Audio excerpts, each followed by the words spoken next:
Hey, you. Yep, I'm talking to you.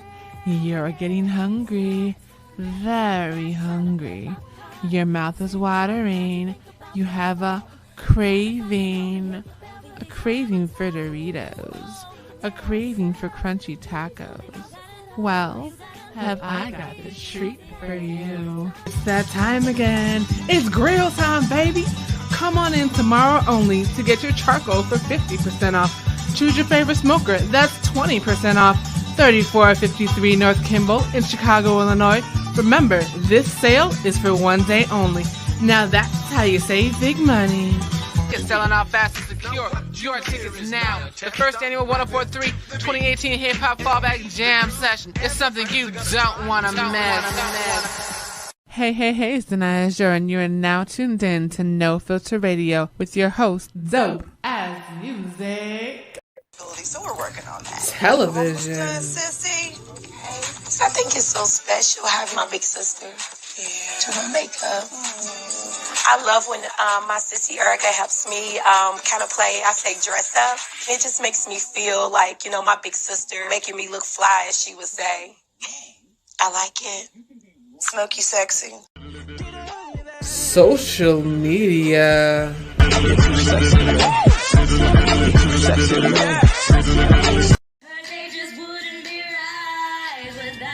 Video shoots.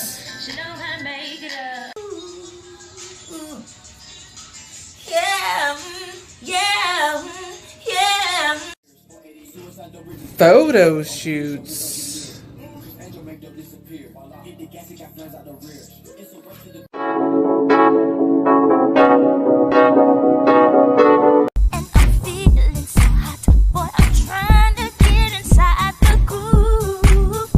Live stream. Like 2 weeks ago, and most of you know I'm a casting associate, so I cast background and extras and whatever for 4-star casting.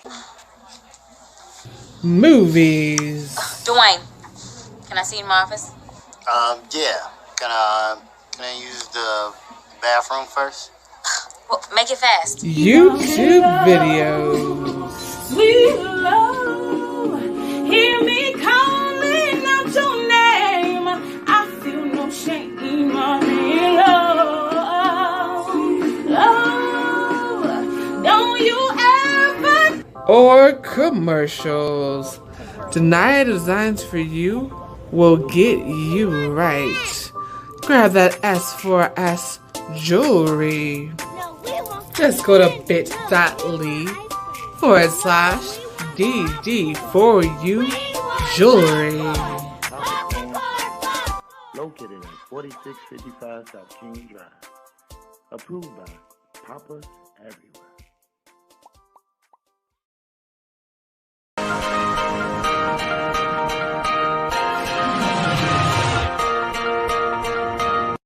Good evening, everyone. Hello, and welcome to Danaya Azure Radio. I have a special guest, my boy Quan the Don, who is the co-owner or the main owner of Talk of the Shy, is in the building. How are you this evening, sir? I am fine. Thankful to be on the platform. Thank you for having me on tonight. I'm excited to talk about the subject that we got on hand tonight as well. So I'm just happy to be here, man. Grateful for another day. Yes, definitely. So I met Quan when I was at Illinois Media School. I kept on hearing about him, like from everybody. Everybody's gotta connect with Quan.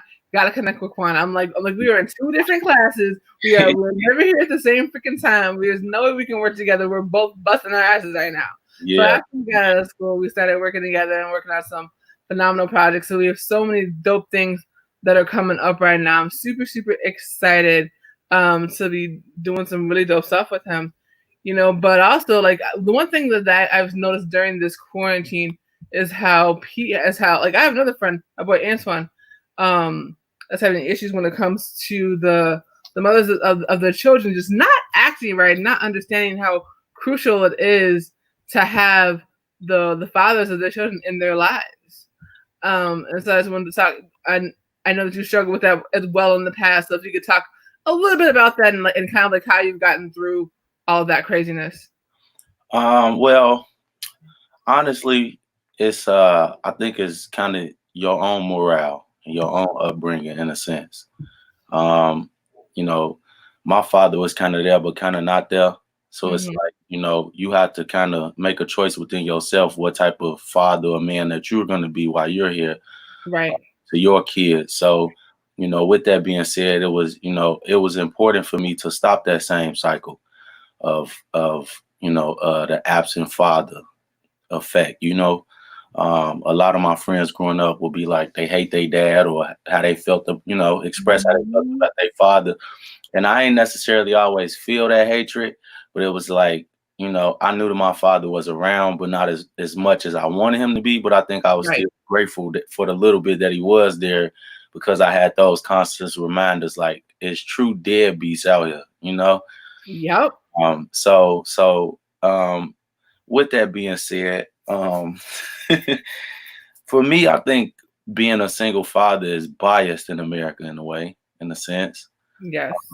A lot of things that I deal with, I see like they will make it easier for the mother or give the mother certain advantages that they wouldn't give to a single father. And um, I figured out ways to work around it, or figured out ways where I still can, utilize certain services, or um, whenever we may have needed it in those times. But at the end of the day, um, I just realized that it's tough, like Mhm. there's not really many options out here for us. So, with that being said, it's like if I fell on hard times, I really wouldn't have no help or no Mhm. resources that I could really utilize Yes. instantly, immediately. Like I would have to go through some circles or some type of loopholes to get assistance or get help in those Mhm. times. So it's like when you get into that, that's when it gets complicated. You know what I mean? Right. When it becomes why aren't I treated like everyone else when it comes to this? Like if it's boiled down to it, then that'll make me a single parent as well. Why don't I qualify? Exactly. Those type of things. But at the end of the day, I think it was more a pride thing with me. You know, Mhm. um, wanted to make sure that my situation was unique because, I didn't know that, I had got the young lady pregnant. So Mhm. I didn't have that 9 months to prepare mentally for a child to be here. Oh, I wow. just kind of found out, you know what I mean? So it was like me being 21 years old. At the time I was teaching kindergarten at a daycare and doing some other things. I was still playing basketball and everything else. So it was like, I had offers coming. I had a lot of stuff going on. So a child was the last thing. That you were even thinking about. You was like, Thing wait I a was minute, are thinking. you kidding That me? was the last thing even on my mind. Like I was just like, so when it happened, like I had a couple hours, like a couple days in a sense to kind of Wow. react and reply on what I was gonna do.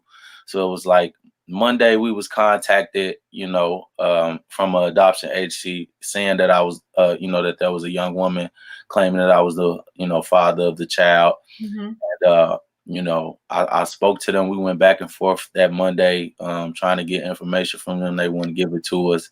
So we had to, tell them we're gonna get our lawyer involved. It took us to do all of that to get information that we needed. Finally, I figured out who the young lady was. It was somebody that I knew. So I ended up, getting her contact information and reaching out to her. By that time, my son was already born. So Wow. now when I meet up with her, I'm finding out like, she like, oh, I had him yesterday. So I'm like, okay. So by Thursday, I found out like my son was born yesterday. Right. It's real, you know what I'm saying? So by Friday, I was just like, you know what I'm saying? Whatever he need, I got it. I'm gonna go get it. You know, Right. I'm gonna take it with me if you can't handle that. You know what I mean? So Mhm. that was the situation that was going on. So it was like I just stepped up to the plate instantly. You know, and for me, it was kind of like I don't know, man. It was tough. Like my mom being in my ear, and then me being young and wild and wanting to do what I wanted to do. A part of me was almost, no offense to my son, I almost said like fucking myself, in a sense. Yeah. But it was like my mom just was like, well, I'm not gonna tell you what to do, but I wouldn't have did you like that, and left and walked off on me, right? So Yeah, that is.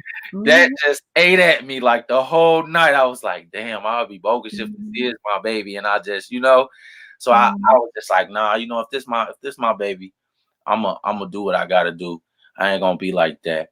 He didn't, the baby didn't ask to be here. I did that. So, whatever happened, I'm gonna just step up. So that's how that came about. I Yeah. raised and I feel like really, I tell my son all the time, I thank God for him because he changed my life in Mm. ways, and he don't understand what I mean when I say that, but it was like I needed to have him in that moment because it slowed me down. It made me refocus. It made me think about something other than myself for a moment. And I feel Right. like, that's what kind of prepared me to be where I'm at today because I adapted that mindset. You know what I mean? Before I was just reckless and living for me. So it was like, I didn't have no responsibility like that. I did, but it was like I knew my bills was covered. I knew whatever I had, Right. and if it wasn't, like it's just me. So Right. so it was like, but with having him, it was different. You know what I'm saying? Instantly Mhm. from the moment I took him home, like it was just different. I'm like, yo, like, but I think like the main shocker was like I had to stop going. You know what I mean? Like I was used to partying and kicking it and all that. Yeah. And Oh, that's a. are we over here? And I'm like, oh Oh, yeah, that. we lit. Then I look over and be like, Oh, that's dead. man, I can't go nowhere, man. It's like that. Oh, that's dead. I Oh, got that's my dead. son over here. I can't even go nowhere. Yeah. So it was like, I had to get used to them moments and understanding like, all right, it's time to buckle down and really Mhm. prioritize things and figure out what I'm going to do, from here on out. So that was a big transition, but all of that helped me grow. All of Mhm. that helped me, become a better person and a better man. And I don't take those things for granted. It forced me to kind of grow up and see the real world for what Mhm. it truly was. So Mhm. at that moment, I realized I had to, be the example. I had to be the superhero for him. You know what I mean? And I took on that mother father aspect. I didn't think anything of it or ever looked at it any different. But I, Yeah. I think my struggle became once my son grew up and then I had other children, he would look at them with their mom and then be, where's my mom? And as a Mhm. parent, those is hard questions for you to answer, when you're Mhm. going through things like that. So it's like I don't know really what to tell you. So it could be, and the only reason why I feel like that is because I don't want to, praise this person up, and then when you get there, they don't meet that expectation, Yeah. and then you have that let down. You know what I mean? But then at the same time, I don't want to paint them out to be this worst person either. So it's kind of like to keep it even keel. I will always just say, that's a question you have to ask them when you get Mhm. that chance.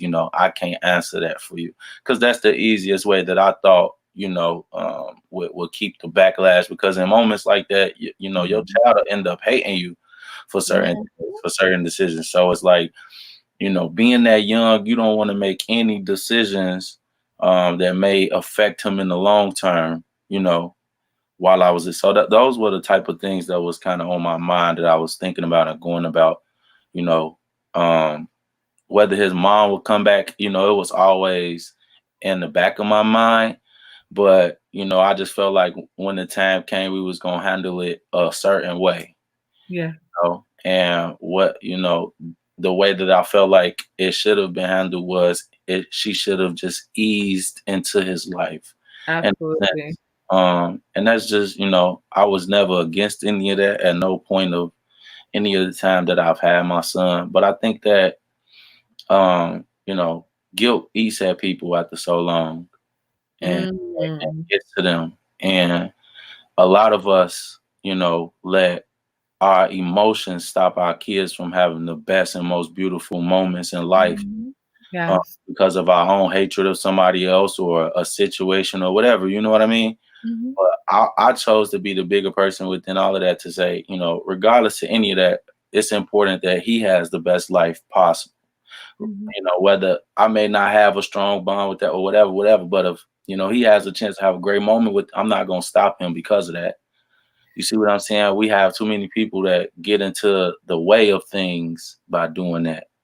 And that was one of the things that I felt like I didn't want to do, in a sense. Like, I want to allow my children to have the best life possible. So if that takes me to, do things out of the ordinary for some people, which is, um, letting them go, with my other child's mother. People look at that and be like, oh, that's kind of weird. But, sometimes when I get my daughter, I take her sister too. Mhm. It's because these kids didn't ask for this. You see what I'm saying? When her sister leaves, all she knows is her sister's gone. Yes. You know what I mean? So it's like, heck, one more kid ain't gonna hurt. Come on. You gotta go home anyway. It ain't gonna hurt, So it's that type of thing for me. And I think that, more people need to be like that. These children didn't ask to be in the situation that us adults put them in. Mhm. So we need to take that accountability and make sure that they stay kids and stay children and enjoy that, and give them as least traumatic moments in their life as possible, because we got enough of that in the outside world, and on YouTube and in real life anyway. So that's just kind of how I looked at that from my perspective, where I figured it would be in the best interest of all parties if we all got along, for the best interest of them, and not how we feel about each other in the long run. So, more people need to kind of adopt that mindset when it comes to co-parenting, and because it takes a village. These kids need as much love as they can get. And I think that when it comes from multiple people, it helps their character. And it helps for them as they're growing and getting older as well. Uh, I don't know. I don't like to be petty. So it's like, let's not be petty about it. Let's just, do what's best about it, regardless to how we feel emotionally about it. Let's, in a sense, be detached to that, just so the kids can have a good time. And, once we started to do that, I think that's when, things became just a blessing in all of our lives. Things started to, manifest and happen for all of us. And, we all grew in our own right. So, that was the good part. So, I hate to see, a tragic situation like what I'm going through now occur, but it happens sometimes. And I think just mentally, because I've been figuring something like this was going to happen, I've been prepared for it in a way. It's like, it's like that, it's coming, but you don't know when thing. So it's like, in my mind, I've already dealt with it. So when it's here, it's like, it's not as hard to deal with, because I kind of already mentally have prepared for what may come, and what I may have to overcome and endure in that time as well. So just you deal with it day by day, though. And the crazy thing was, like, the reason that I wanted to have you on, and everybody's like, "You're usually the one talking." I'm like, but it's not about me. This is about him being able to tell his story, because the problem that I have with the situation is just the fact that they were trying to defend as much work as you've done. Yeah. Period. They were trying to defend your character, which is not going to happen on my watch. And I will gladly tell a judge the same thing. I have no problem with that. I'll write all the letters, whatever you need, whatever. Let me know the court date. I'll be there. You have there's no question about that, because what we're not gonna do. You can ask anybody in this chat. I don't go for that. I don't go for the character. I refuse to just say that. I can be like, nah, that just happened. They just said it. Oh no, if I would have seen it then, I just didn't see it because Facebook it made me mad. So if I would have seen it then, I would have been up in that chat like, that's a lie. What you mean? Nah, what's funny is this though. The first day that I woke up to, everything. For those that don't know, I'm going through some things right now as far as I had custody of my child for his entire life, and his mother just sprung back into his life. So there was some things that happened. I can't get into all of the details, but I'll just say that, you know, she did some things to where she had him in her custody over some fraudulent things she made up about me that we were fighting in court about. Some things happened. I ended up having to take the police to get my son, and he refused to want to go back. So at that point, I didn't take him back. And this is a civil matter, but she tried to make it into a criminal matter by saying that I abducted the child. She didn't know about his well-being, his safety, that I was homeless, that I was jobless and worthless, and all of these other little things. And um, it wasn't that she did it, but it was just that everybody believed it. I think That's what I don't understand. I That's think what that was the thing that bothered me the most. Like, she tagged me, she tagged my mom, she tagged my sister, she tagged my aunts, like she tagged a bunch of my family members. And you know, the first day everybody was like, you know, don't respond. Everybody that knows you know the truth. You don't have to, you know, get into that. But it's not about that. What about those that don't know me? exactly. I have to have a voice for those people too, because Exactly. can't continue to just let you know this thing got 800. I woke up, it got 800 shares. Like, I gotta say something. I just can't. You know what I'm saying? So at the end of it, it got to about 2,000 shares, but it was Insane.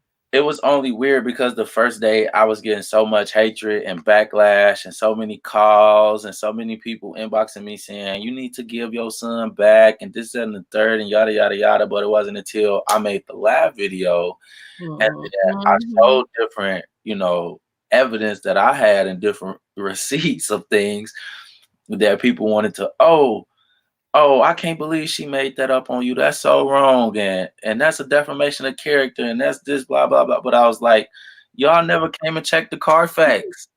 Y'all just went and ran with the story. It was like, so, like, the thing, I love the beauty of doing media, but at the same time, it's like, man, they love some drama, don't they? They like, But like I told you, the way that you combat that is that I don't think she understood that you actually do this for real. Like, nah, I don't think she realized that. You're doing it for play. We do this for real. So we're gonna make sure that the narrative stays the same. These are the We're gonna facts. tell the truth. You can go ahead and go with your lies behind me. We're gonna tell the truth over here. Okay. And I think that, you know, out of all of that, I didn't feel any type of way emotionally towards what she did. I still don't. I think that many people was like, oh, you know, ooh, like, I don't feel no way towards her. I still don't. I don't have any hatred towards anybody like that. Like, right. You do what you do, and that's on your conscience. That's not on mine. You know, I had to do what I knew was right at the end of the day, and that's all I could stand on. You know what I'm saying? I'm not perfect, but I try to be in any ways that I can be, and in the ways where I ain't, you know, I work to try to improve that. So outside of that, you know, I try to just focus on what I'm focusing on, and that be work majority of the time and my kids. So, you know, for me, it was more or less because the pride that I take in my brand and what I do with my kids and in my community and everything. Like, please don't do that. Like, I don't, it's many things that I don't, and like anybody that knows me have never really seen me angry or mad. Like, I'm always laughing, I'm always funny. Like, I don't let anything really bother. Even if something is really mad at me, you won't see me physically mad or yelling or any of it. I'm gonna still be cool, calm, and collective. But when it's about those things, oh, that's how you get me mad. That's how you press my buttons right there. And certain people know that. So it was like she knew how to press a button and get a reaction. But it was more like, for me, I'm not losing or gaining anything when you do this. Like, this just makes you look worse in a sense, because don't you see me on here all the time doing this? You should know that I have a platform. Like, if I really was vindictive or had something against you, I could have been used my platform on you. I could have been used, you know, my friends in media to create, you know, I could have been got on the show like I am tonight and brought light to these issues and brought light to these things. But I think the bigger issue that I'm noticing is just men have no rights in Illinois at all. period. Like, don't matter what you do. You could had your kid his whole life. None of that. None of that matters in the state of Illinois. I think those things need to change. Yes. I think I need to advocate for it's a lot of fathers out here that take care of their kids, that do right by their kids. And there's women that uses the system against them. This is known. We're not gonna act like it's not going on when it is, but a lot of the system is messed up, and we know that. And you can't fix everything at once. But I do think that it's important that some of these laws and some of these things be looked at and changed, because there are men out here that's doing the right thing, and that are men that's taking care of their kids and stepping up to the plate and wanting to step up, but not always necessarily being allowed to. And to use my case for a perfect example, my child's mother left Illinois and moved to Indiana. So therefore, my Illinois paperwork has no jurisdiction in Indiana. That's how you use the system against, you know what I'm saying? So if I try to go pick my son up when I got a court order, that court order is not honored, even if I call the police. You see what I'm saying? So what real right and chance do you give me? And then if I do something off of the edge, that's more for you to incriminate me, to say, look, we told you. You see what I'm saying? So it's like, look at how you back us against the wall and then expect us to still act normal through it all. It's like eventually you're going to bust. And that's really what they do to the black men in the court system that's going through any of these civil matters or custodial matters. They just put you up against the wall and back you up until you be like, all right, you win. But I refuse to be one of the people that was like, you win. I just kept coming back and coming back. Excuse me, when are we going to do this? Why is this still going on? Why are we still continuing this when I've got documentation? You can bring in your documentation and they still, all they send is invoices. You want to bill me, but you don't want to do anything. So you don't want to do your job, but you want to charge me. I think so. It's like, to have to go get an attorney for civil matters and all these things is just uncalled for. It is, in a sense. It's like, that's what the taxpayers pay their money for. When we come in there, and if it gets to the point where we have to come in there, it shouldn't be all of this extra to get something resolved. It shouldn't. Not at all. If you're standing in front of a judge, both parties should be heard, and you should be able to make a reasonable, rational decision right then and there. All of this, a year later, on a matter of somebody bringing me to court stating that I'm homeless and jobless and unfit for parenting. But even though I've showed you my home, job statements, and it shouldn't even matter. Even though I've showed all of these things, like what's where? That in itself makes no sense to me. So that's why I was just like, certain things need to be blown up for people to really realize what people going through on a day-to-day basis. It's like, I'm fighting this, but I'm still working every day. You know what I mean? I'm still keeping a smile on my face every day. Like, this is the reality. This is what people go through. This is, what we have to deal with and still go on. So it's like, I can't make no excuses. At the end of the day, there's work that got to be done, whether it's comes to the talk show or for the production company or, for something else where I'm helping somebody consult something or with, my artists, I'm working on a lot of big projects like you were saying earlier, Danielle. We got big plans. We're talking to Shy. Yeah. So even during this Corona, incident, we still been working and putting things in place and in motion. But that was what's important to me. Making sure that I'm just leading by example with what I'm doing. You know what I mean?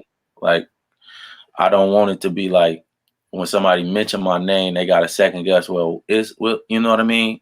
When you hear, oh yeah, I work with, oh, he got that done like this. Oh, I like him. He worked like, oh, he was ready to go. Like, that's why people like working with me, because they know, oh, when you call Quan be ready. He be on it. Like, if he tell you he gonna come, he gonna come. If he tell you this time, whatever, he be ready. Like, but that's me. That I like to rock and roll. I'm an Aries. I like to lead. I like to go straight at it, straight forward.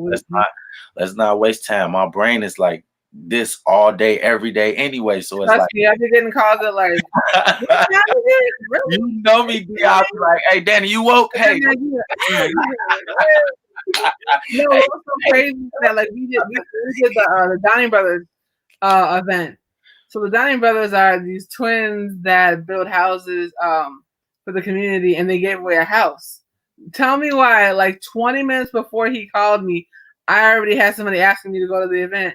And then he called me, and I was like, I guess I'm supposed to be here because, he's coming. And then I get there, and Armand is there. My girl Andrew is there. I was like, you know the thing about that, I was so excited. I was so excited when I called you because I was geek. And then for you to be like, oh, I know already. I was so salty. I was like, what? I thought I was telling you some good. He was like, oh, yeah, I just heard about that like 20 minutes ago. I was so hurt. I was like, oh, you going?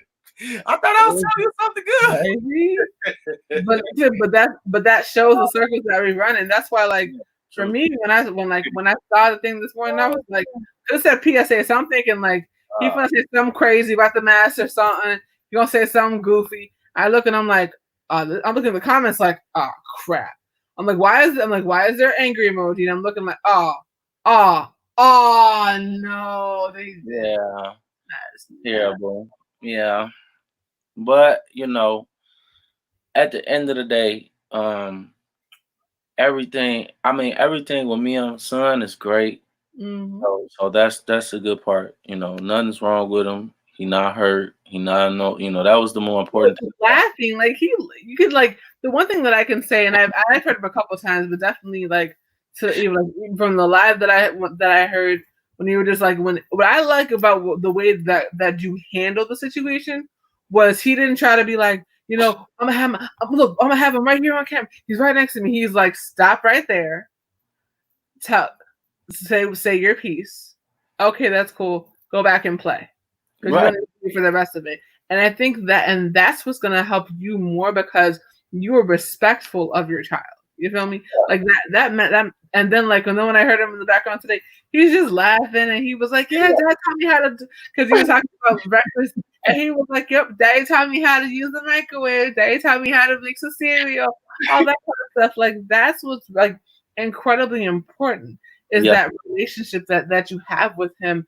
And to think that people were trying to misconstrue that, I'm appalled at the 2,000 idiots that shared that mess. Yes, me too. This is what I can say. You can't say what I can't. The people that shared negativity. This is why mess goes viral because y'all share all that crap as opposed to actually getting the fact. You know what's crazier? People should understand, especially people that follow me. How many times have you seen me on a platform with my kids with me? I have my kids on the radio, on the show. Yeah. They're there. Oh my God, your daughter! We had an interview. Like my daughter had her own segment on my radio, Chicago. Yeah. She was skilling her thing. Even when we came on with your friend on that show, my youngest daughter there, she wanted to be live. So it's like, you know what I'm saying? I always have my kids with me when I'm working because it's important that they see the work that I put in. It's important that they be there to actually witness how hard Dad works so they understand the times when I'm gone.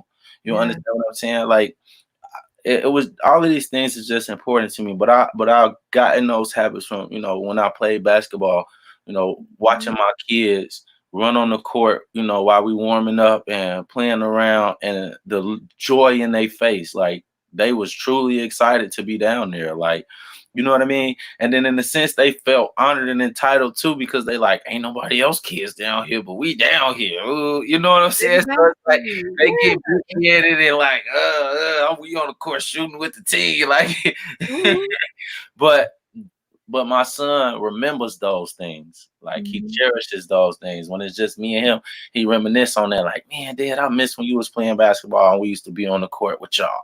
Like, I miss that. And just telling me so, like, those things make me feel good and make me know that, keep doing what I'm doing. It's inspiring him, but also watch what I'm doing because he watching and he's definitely watching. And he's paying attention. So it's like, that's making me stay on my square and on my feet at all times too. So it's like by having that, that's what's helping me keep me afloat and keep me on my square and on my toes too, in a sense. You know, sometimes I may want to be wild and reckless, but I got him sitting next to me, so I know I got. Oh man, I gotta chill out, son right here. You know, I gotta wait till sun gone. Wild, be me, be me, be me. You know what I mean? But for the most part, I'm still myself, and he picks up on a lot of that. That's why he's a jokester. He comes in the room. He want to warm. He want to shake everybody's hand. He want to introduce himself. Say he Quan. He making it known like. But I love it though. You know, the first thing he did when he got back to the house, Danielle, he jumped on a video game and he said, "I'm Quan a Don now." I said, "Whoa."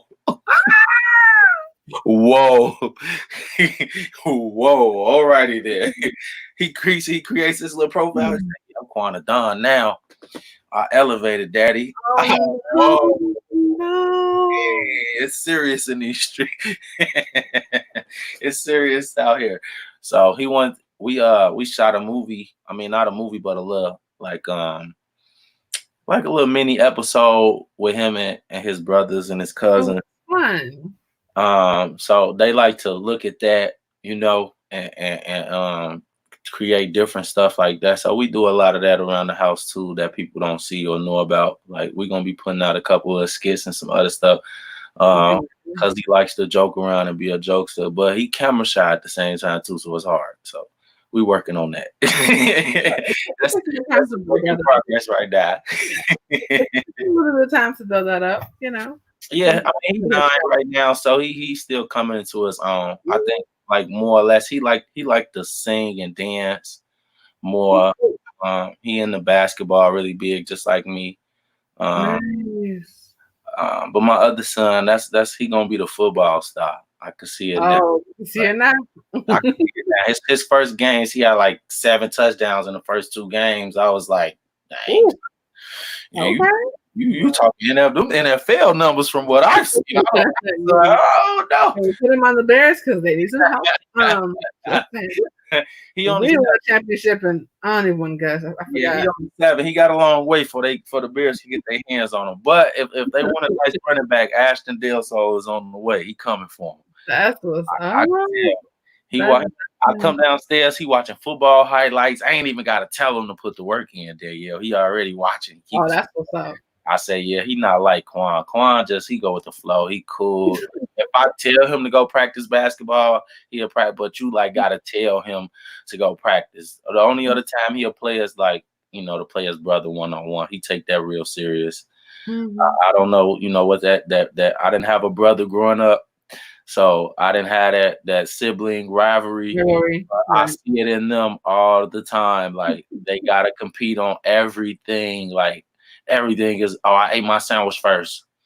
I opened my chips better than yours. I was like, what? That's not even the competition. That's not even the competition. Like, but I love my boys, man. Like, you know, but I think that it's important that I teach them those things, and I teach them how to handle themselves as men in society, and you know, whether they be in school or, you know, it's just important that I'm there regardless, you know. Explain to people what it's like to be in Chicago and raising young Black boys, and what you've done to kind of keep them away from all of the craziness, and how you kind of dealt with that. I think, okay, so here's what's my thing. There is no really getting them away from it. So I think more or less I prepared them for how to deal with it. And when I say that, some people be like, well, what do you mean? I say, well, think about this. A lot of the times, you know, your kids aren't with you. They're at school, or they may be at the Boys and Girls Club, YMCA, etc. You know what I mean? If we're working and we don't get off till 6, we only spend a little time with our children, right? Unless when they're first born, that's when we spend the most time with them. But once they're in school and you're working and everything's back to work, you don't spend a lot of time with your children. Right. So with that being said, whatever your child is exposed to is what's raising and teaching your child at that point, right? So I try to train them to be ready to know how to handle themselves when that comes, to know what to do and what not to do. You get what I'm saying? So, what it say? He ain't raising no young Black child. OD 6 he has. I don't even get it. Wait, what? I don't know. I don't know who that is, but since we don't know who you are, and I don't like that comment. I don't like how that even Was sounds. word. Who the fuck are you? Like we. Oh, okay. I see. I see what you're. Okay, so I'm assuming this is one of the people that knows the person that we're referring to. So we're just gonna get rid of you. Thanks. Now we know we're gonna block you. Thank you very much. Go away. But yeah, that might have been some of her family right there. But you know, they gonna come in, they gonna have their comments, which is great, which is cool. I like I like when they come in and do those type of things as well, because it just really exposes everything. So you know, keep it coming. Oh, yeah, keep it coming. Keep it Now coming. I'm just gonna screenshot that real quick just so we know that you're a bad person. But outside of that, like I was saying, like you try to expose them to a little bit of both just so they know how to handle themselves accordingly when you're not there. And I think that's what's most important. Like I don't try to really shelter too many things for my child because I know the world not gonna shelter them from it in a sense. You know? So that's one, you know, basically what I do is I just keep them close to home. You give them different activities to do, you know, in your circle. So basically, when Quan gets out of school, he usually goes to karate or he'll go to the Boys and Girls Club. So that way he's active in different activities, but he's still engaging in things with other kids. You know what I mean? So I'm not in a sense really like isolating him, just keeping him in the house. I'm still letting him have engagement with, you know, other kids in the neighborhood. So he gets a sense of balance, you know? But the thing that's so funny about that is you know, he'll go to school and school will be different from going to karate or the Boys and Girls Club, right? Because they're in two different parts. So at the school, he more diverse. He's, you know what I'm saying? He's with a whole different type of crowd. And then when he goes to karate and the Boys and Girls Club, he's with all the neighborhood kids. Right. So in my mind, that's his sense of getting a sense of both. You get what I mean? Yeah. I give him part of the neighborhood so he could get that toughness in him because it's rough. You have to be a little thick-skinned out here in the world, in a sense. Yeah. So I don't want him to be too over here to where he thinks everything is square and narrow, and then go somewhere and somebody's like, "No, this is what it's really like." So you know what's so crazy with this whole situation? So I mean, like I already knew that was gonna happen. I'm only keeping it up there because Streamer has this thing where he gets me black people the things that Rayshon has to say, which is fine. But just so you know, you're on blast. So now we know you're fake as shit. And guess who ain't gonna be getting enough followers on their channel? Check a screenshot because you ain't gonna have followers, no subscribers, honey. Anyways, a lot of that came because I was doing well and because I was doing well. And like I said, when we started to co-parent different and she felt excluded, and I think that's where a lot of this comes in, where I say that guilt. If you see, you know, me and my other children's mothers co-parenting and doing certain things and you're not involved in that and you want to be, but it's like we're allowing you in, but we want you to gradually come into this. Like it took us time to build this. You know what I mean? So it's kind of like when you have the foundation of something, you don't just want to let anything in. Right. You know? Like if I built this house, I'm not just gonna move you in and let you tear it up. Exactly. What the heck? Like, come on now. It's a different type of like I built this. Like you ain't, you know what I'm saying? If you're not gonna I'm confused. Respect the space, then I don't want to allow you in. And that's anybody with common sense. So it's like we've been doing this for however long we've been doing it, the 9 years, the 8 years. We don't want you to come in and destroy this. Right. We want you to come in and enjoy it with us. And if that's not the case, then we shouldn't be doing it. You get what I'm saying? Anything else was leading to where we are right now. Right. And where we're at right now is not in the best interest of my child. Exactly. Where we're at right now could have been talked about, could have been dealt with like adults. You see what I'm saying? But the reason why that can't happen is because people don't want to accept what it is that they did. You know, whatever the whatever the narrative and whatever the lie she told her family and her friends, obviously is otherwise. You know, for her family and different people to come to me and tell me she knows she wrong. That right there, I don't have to put nobody on blast, but that right there just lets me know we know what's going on. I don't have to do no more. I did what I was supposed to do, and I'm gonna continue to do that. So, raising a black man in America would seem like a hard job, but I think that it's a lot easier if you lead them by example. Yes. That's the best way that I could lead as a father is by example, because my kids see the things that I do, and they're very proud of that, and and because of that, they want to emulate that. They can see themselves doing it. They can envision themselves doing it. They don't have to think, oh, that's just for them. They could really know, like, I could touch that, I could have that, right, I could do that. You know what I mean? So for me, that's the biggest thing that I wanted to make sure I imprinted it in them and left them with, that, as long as you're working hard and as long as you have your mind focused, you can do whatever it is that you're trying to do. And with a little bit of discipline and a little bit of hard work, you're going to get there. And instead of always just telling them that, I'll show it to them.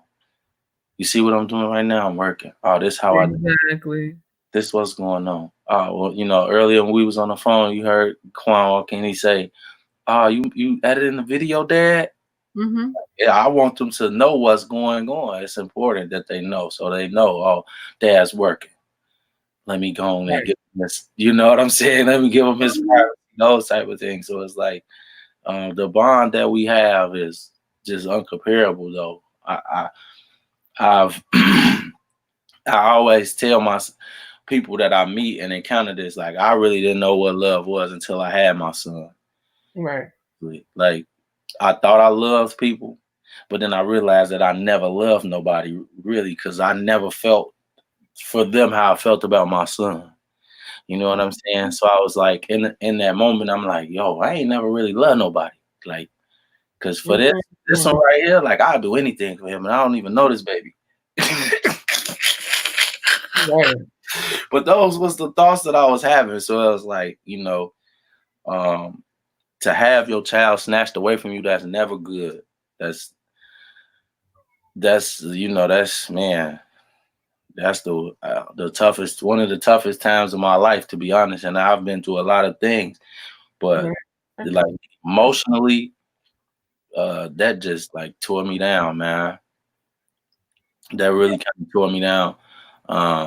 Like it's certain things you just used to your kids being there and doing, and then when with him not having them there doing that, it was like weird. It was weird. It was very weird. Like, as much as I have them every day and you want a break, but then when you actually get a break, it's like, no, I'd rather have him every day than even have that break. Like, I'd rather he be here getting on my nerves or doing whatever he gonna be doing, than not have him waking up to me asking for pancakes and doing all the stuff that he do, So I mean, I don't know what she thought was gonna happen, but anybody in their right mind will fight, especially if they know that that's the right thing to do. And I've always fought for him. I'm gonna continue to do so.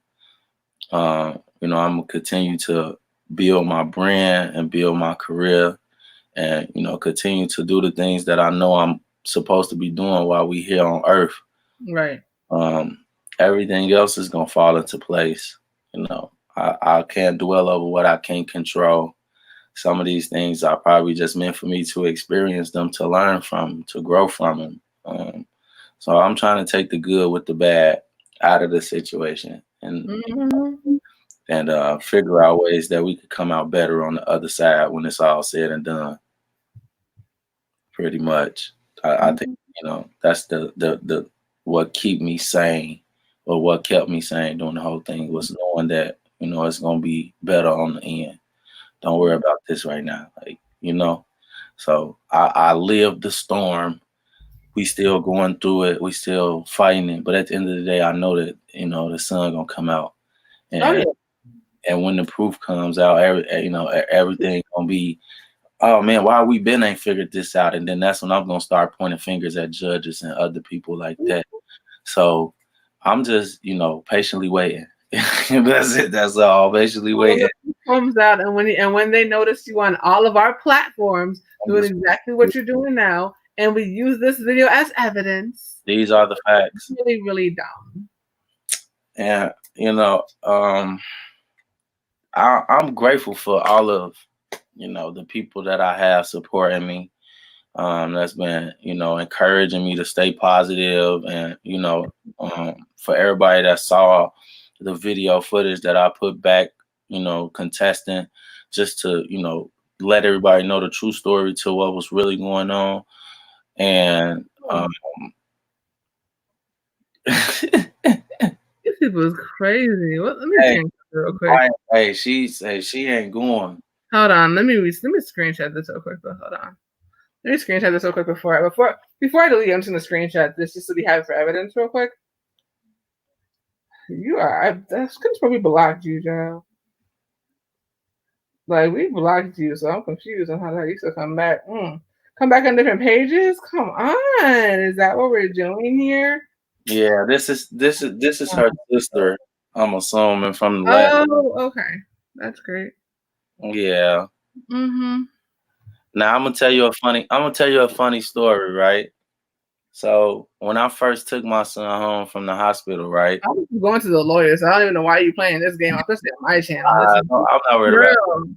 So when I first took my son home from the hospital, right? Like a week and a half later, we threw a baby shower at my mom's house for my son or whatever, right? Yeah.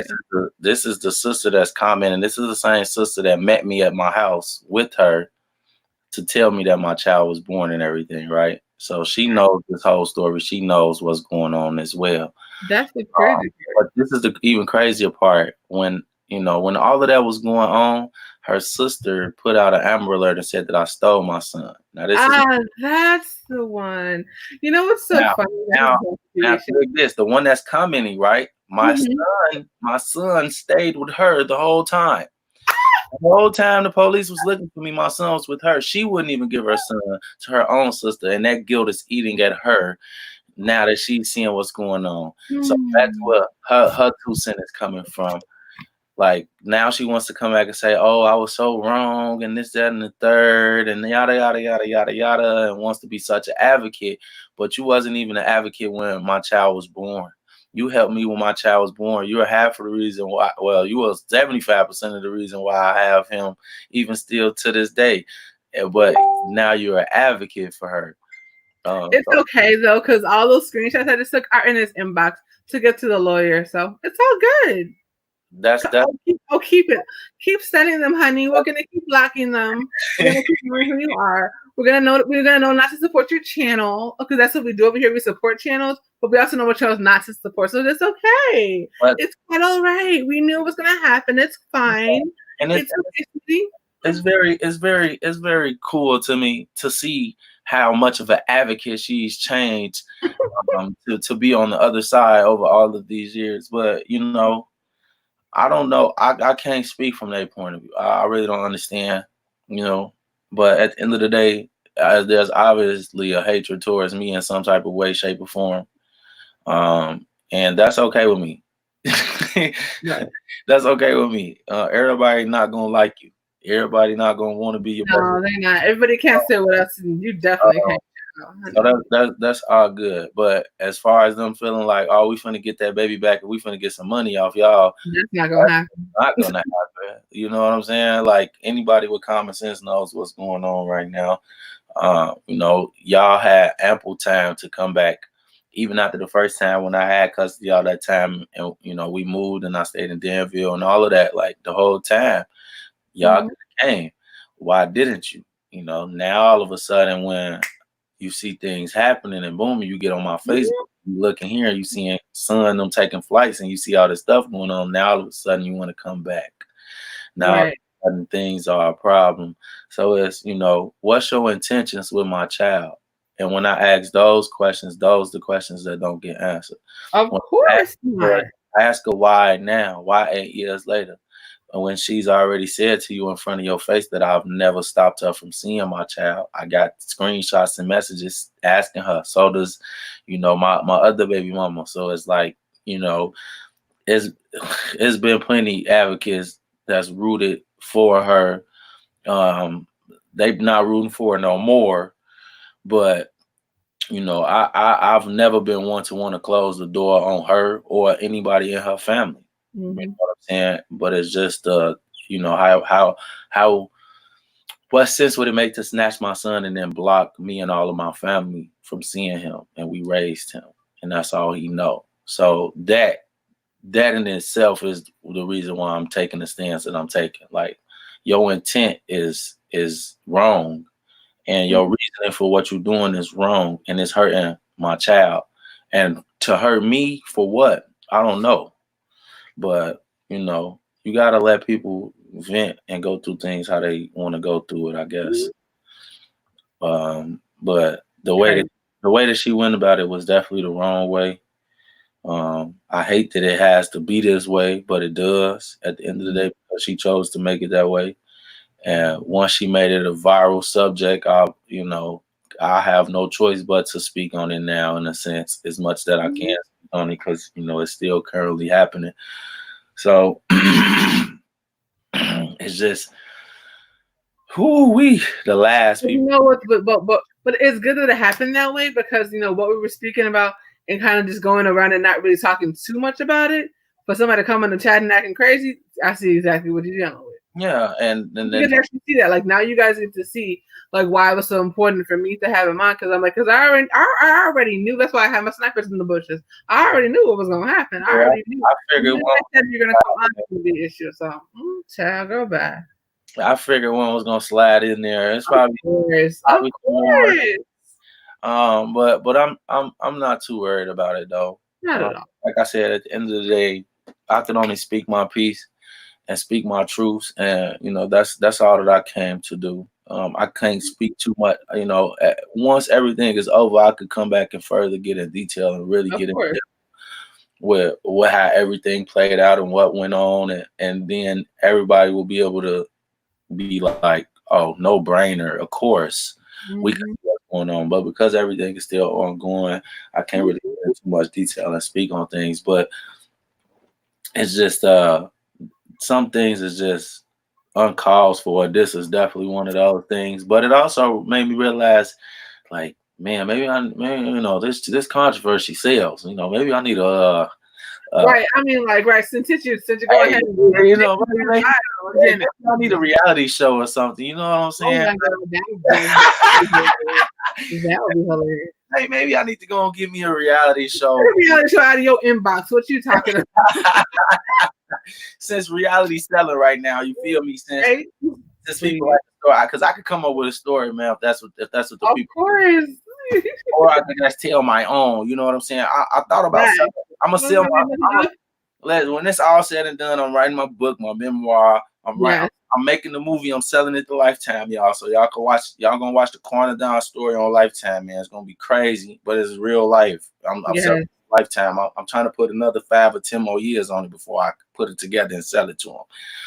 I love it. My girls are into the parent, and I loved it, But see, that comes from people.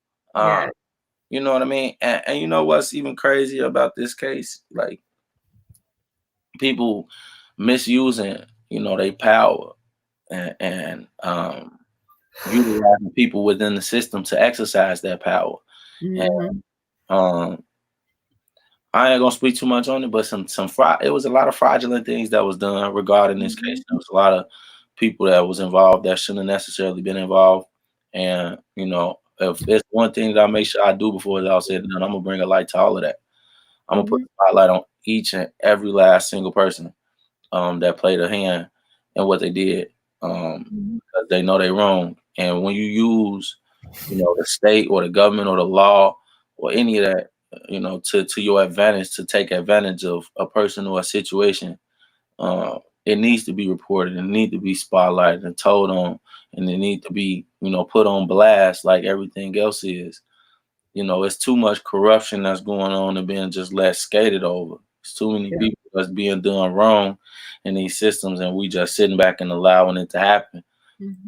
So I think, we need to start being more advocate, about certain things that we allow to happen in these systems that we, are under. All of us are under them.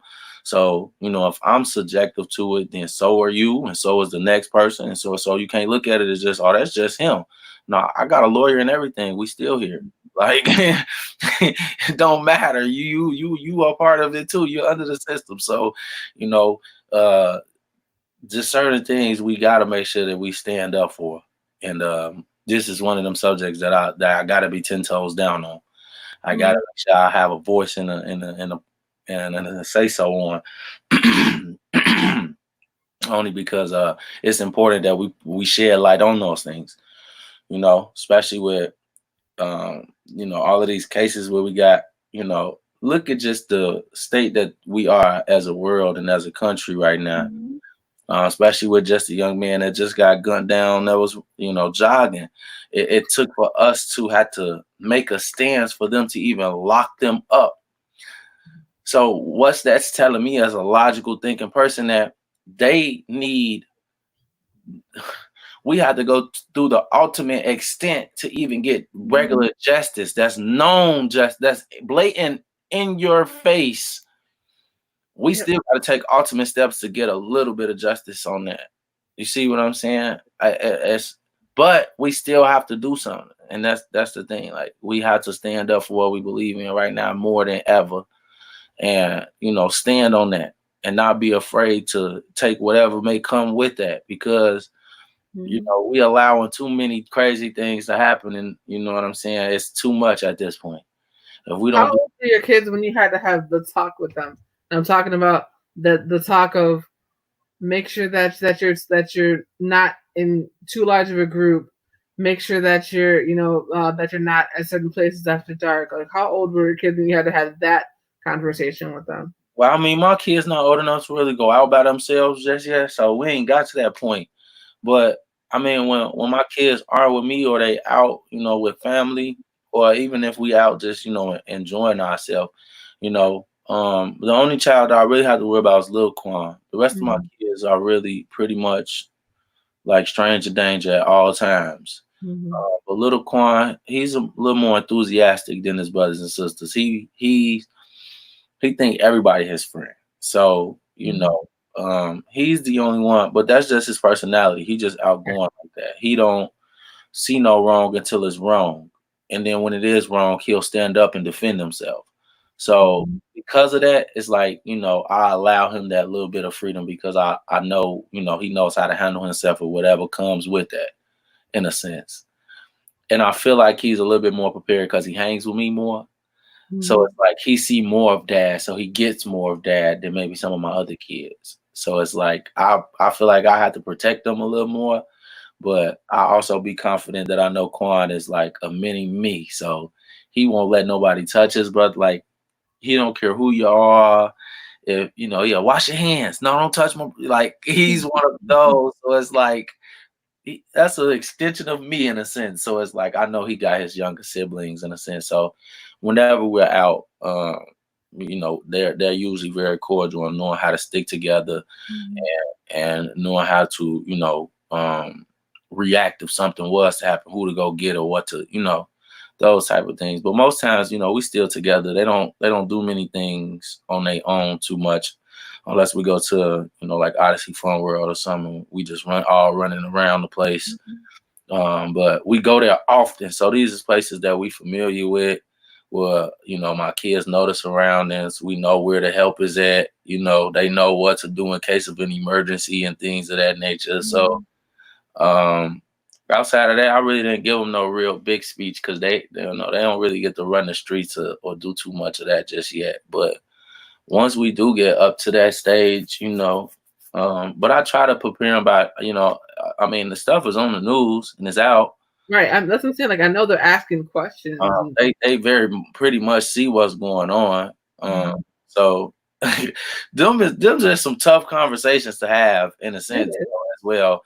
But unfortunately I haven't had to have that conversation yet because, like I said, like we haven't. Most times they with me, So Right.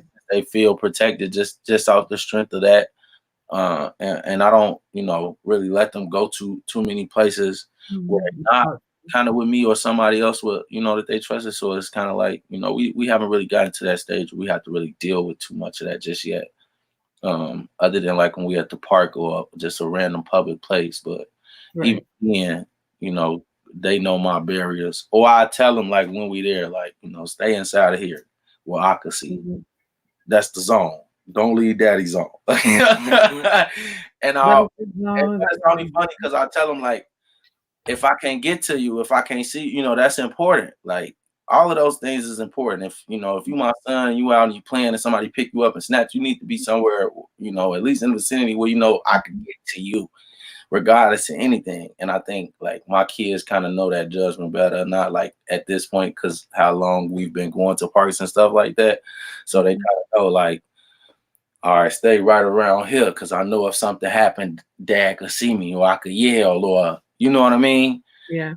Come to my rescue. So they like those are certain things I kind of don't have to worry about with my kids because they already know, like, if they outside in the front porch, like, but usually I do like different things to prevent that too. Like when we get houses, we get gated in the back. So it's closed off. They can't run off in the street or nothing like that.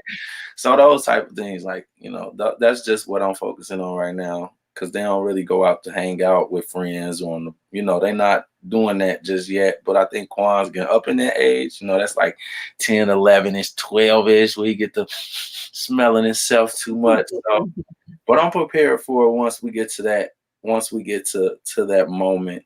But I think just with a lot of the things that we practice on a day-to-day, they're prepared for it. There's not too much that I could really tell them anyway, just things that I could teach them so they know how to handle themselves when those things come around. But when it comes to anything with the police, I make sure that they know, how to conduct themselves. And I tell them, all cops not bad. And I need y'all to understand that. Don't look at these videos and think all cops or all white cops is out to get you. Like I've encountered a lot of white policemen that I was cordial with, that was very cordial with me. I've also had some that, you know what I'm saying, I was cordial with. I mean, that was aggressive with me in a sense, and I was cordial with them. And then they became cordial because I was just so nonchalant. You know what I mean? So it's like, I think it's all about you and how you enter the moment with them. You know what I mean? When it comes to also, you got to remember they're a human being just like you are. The difference is their job is just a little different and that criteria is just a little different. So, you got to be mindful. They want to go home to their kids, so they jumpy. You know what I'm saying? And I think that's the thing. A lot of people, like, I got to remember, like, hell, if this was me walking up to a random stranger's car and I'm the police, I'm nervous. Yeah. In a sense, that's why I'm not a police officer, because that's not a job I would want to do. Like, you know what I'm saying? You putting your life on the line with everything you do.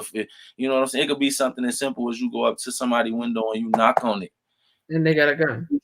You see what I'm saying? So it's like, you got to always be on edge if you're an officer, because you never know what you're going to encounter or what to expect. So it's like, because that, you have to keep that in mind. You know what I'm saying? This person's already tense. So when most officers come to you, yeah, they coming like that because in they mind, just think on the average day how much stressful stuff they see, whether it's killings or stabbings or fightings or domestics or robbery or, you know what I'm saying? Like, they dealing with so much all day. When they get to you, yeah, they frustrated. Yeah, they a little mad. You know what I'm saying? That's not giving them an excuse or a pass, but I'm just saying take that into consideration when you having moments when you encounter them. Absolutely. You know what I'm saying? Take that into consideration when you fiddling and doing like, I just be normal. Hey, what's going on? This is what the situation is. I got my license. I can reach for you. Let me know when. I'm making it normal to you, so you don't feel like, you know what I mean? So I think it's more that whenever I encounter any police, I'll be engaging with them. Like, I'm gonna control the situation more than I'm gonna let y'all control the situation. In a sense, you know what I'm saying? Oh, I got my, however you want to handle. I got the ID right here. I can give it to you now. pull this up. However, we know the procedure. But you need to pull up the insurance, all that here. Here you go. You know what I'm saying? Nice and easy. We don't gotta make nothing. I'm not finna be what you pulling me over for. You know, no, I'm not finna do none of that. I'm not finna aggravate you. Like most times when we encounter that is because you aggravated. You aggravated that they pulling you over, harassing you. Right. They aggravated because they're a police officer. Now you got two aggravated people when y'all trying to come to an understanding. That ain't gonna work too many times. Right. You know what I'm saying? So that's how I look at that. Like I just try to be cool, calm, and collective, baby. So I told the kids, some have to be cool, calm, and collective. Don't do anything that'll give them a reason to insinuate you on anything. It's when you doing fishy movement or you being fidgety and weird, then yeah, I'm gonna say something to you or tell you step out the car. Who wouldn't? You know what I'm saying? It's like at times I hate that these things be happening, but then I gotta also put myself in the officer's shoes. I have to because this is my responsibility to look at it from both sides of the paradigm. I cannot just look at it from my side and be defensive of my side and not look at it from this person's perspective either. I have to look at it from their shoes too. Yeah. If I walk up to a random person's car and I'm the police, I'm gonna be watching what you're doing. If you do anything that I feel like fishy, I'm gonna be, hold on, what you doing? Put your hands down. All right, I done told you 3 times, put your hands down. Now I feel like you're doing something. You know what I'm saying? Like as a officer, you only got 30 seconds to a minute to respond. You don't get a lot of time to make a decision. So when it comes to a situation like that, you need to be cool, calm, and collective because one false move or one false anything may lead to you getting shot. Because that's what's happening these days in a sense, you know? So it's like when you have people that's not properly trained and that's already have a certain stigma towards, you know, African American people or Black people in certain communities. So, you know, you could be minding your business, but just because you walking through this neighborhood and this neighborhood known for crime, you can be stopped and harassed. And, you know, that could lead to something else. You know what I'm saying? So it's just a crazy world that we live in. Crazy world, you know. Sometimes I'll be feeling like they out to get us, and then other times I'll be feeling like it's just how you really could, you know, your energy and how you know, let off to people. Yeah. So, you know, I think the most important thing that happened this evening is that everyone that saw that other video now gets to see what we all see is you calm, collected, talking business, talking about community stuff. Yeah, this what I like. What you do. So it's like you can't be like, oh, but he was. Yeah, and now you see why, because he was sitting up here acting ignorant. You know, you would have been wilding to don't try and play that game, because someone was lying on you, you would have been going off the same freaking way, and probably even worse. And like I said, even with that, he was still cool, calm, and collected when he needed to be when it came to his child. He never yelled at him. He was just like, hey, can you come in here for a second? Okay, you can be dismissed because you don't need to hear the rest of this because I'm about to go in. So like you know, you needed to say that you just that was just how it was. And so the fact that you did that, and the fact that you're able to come in here and be calm and collected, even when the dumb chick was in the chat, you were still chilling. You weren't yelling. You weren't saying nothing. Just nothing of that effect. I was like, what the heck is that? And you're like, oh, I know who that is. When it happened, I was really looking for people to like vouch for my character in that moment. I was like, yo, where my people at? Yo, what's up? Ain't nobody gonna watch this happen and ain't nobody gonna say nothing. And then the part of me was just like, no, let me sit back. I ain't gonna say nothing. And then it got sent to me again. I was like, no, I gotta say something. Ain't nobody stepping up and saying nothing for me. I was like, all right, so let me reply. Facebook really wrong for that. Damn, after I reply was when I was, oh my gosh, I didn't know that's what was going on, and this, that, and the third, and you know, I started to get the real support that I felt like I should have been getting in the beginning. Freaking one, yeah. So after all of that, you know, after the next day of everything, you know, she took the post down, and of course you did, but you appreciate that, I'm sure. But it was already up there and out there by that point, and you know, I just couldn't believe it. I was just in awe, like, really? But you know how people, her information that she's getting is false as well. So it's like, she's taking information. Okay, so here's the thing. If you try to dig up dirt on a person, who's gonna be telling you the dirt? People that don't like somebody, right? Easy. None of the people that like this person is gonna say anything bad about him. So of course, if you run to some people that you may know that has some harsh fit, so there's some people that don't like me that she ran into that said some things to her that was untrue. She took it as truth, ran with it, and I was like, if that's what your truth is, keep Right. it, because I know the real truth. That part. So if that's what you think is the truth, keep that, because that ain't gonna work nowhere when you bring it to where I'm at, because that's far from what's going on with me. But that's okay. You know what I'm saying? But I also wanted it to also, so many people have seen me with my son or with my kids, with my daughter, with just my kids in general. So it's like, cut it out. Like, you just called me a deadbeat on Facebook, but you can scroll down my whole pitch, like any of my albums, and all you're gonna see is me and my kids. Okay. Right. Like there's no the first shot. I'm just in awe. Like, really, really? I got And more. again, we have videos with the baby in the background making her appearance known through the whole video. Dude, listen, I have an interview. I got an interview with King Jack on the Talk of the Shy YouTube right now. Y'all can go look at King Jack interview on Talk of the Shy right now. All you gonna see is my daughter in the background doing circles with a chair. She gonna be running. She gonna be eating chips and cookies, doing all type of stuff all in the background. And guess what? She had a lovely time the whole time I was interviewing King Jack. She was still respectable at the platform, and I enjoy every moment of us having that. But I could have got mad and been like, "Oh man, my baby running all around." And no, I like that. I like that in my videos. That's cool. I don't have no problem with that. Hey, I bring my kids to work anytime I can. Yes. If you go to a Blair Christian interview, you can hear my daughter yelling the Blair all through the. She back there just. Yeah. She back there just ad lib and everything. Me and Blair was talking about. So it's like, come on, cut it out. I mean, certain things just should go without speaking, and I feel like with what I did as a father, as a man, I just felt like if anything, that should have been respected just off the strength. Just off the strength. Like, I shouldn't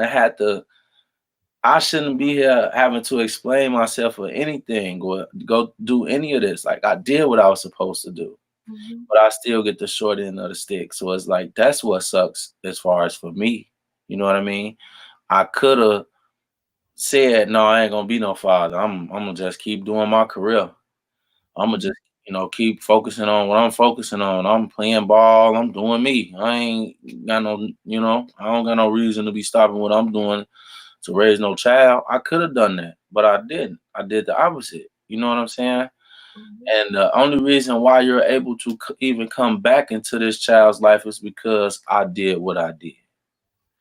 You see what I'm saying? That in itself is just like, it's beyond me, but I can't speak for every person. I don't know what keeps her up at night or, what to make her want to come back and attack me the way that she tried to attack me and, come at my character and just all type of stuff and have so much to say publicly. I think that was the biggest shock to me that like she did it publicly. Like, oh my gosh, like you that like, you that press in a sense, like, yo, you just put all our business out on the book for the world.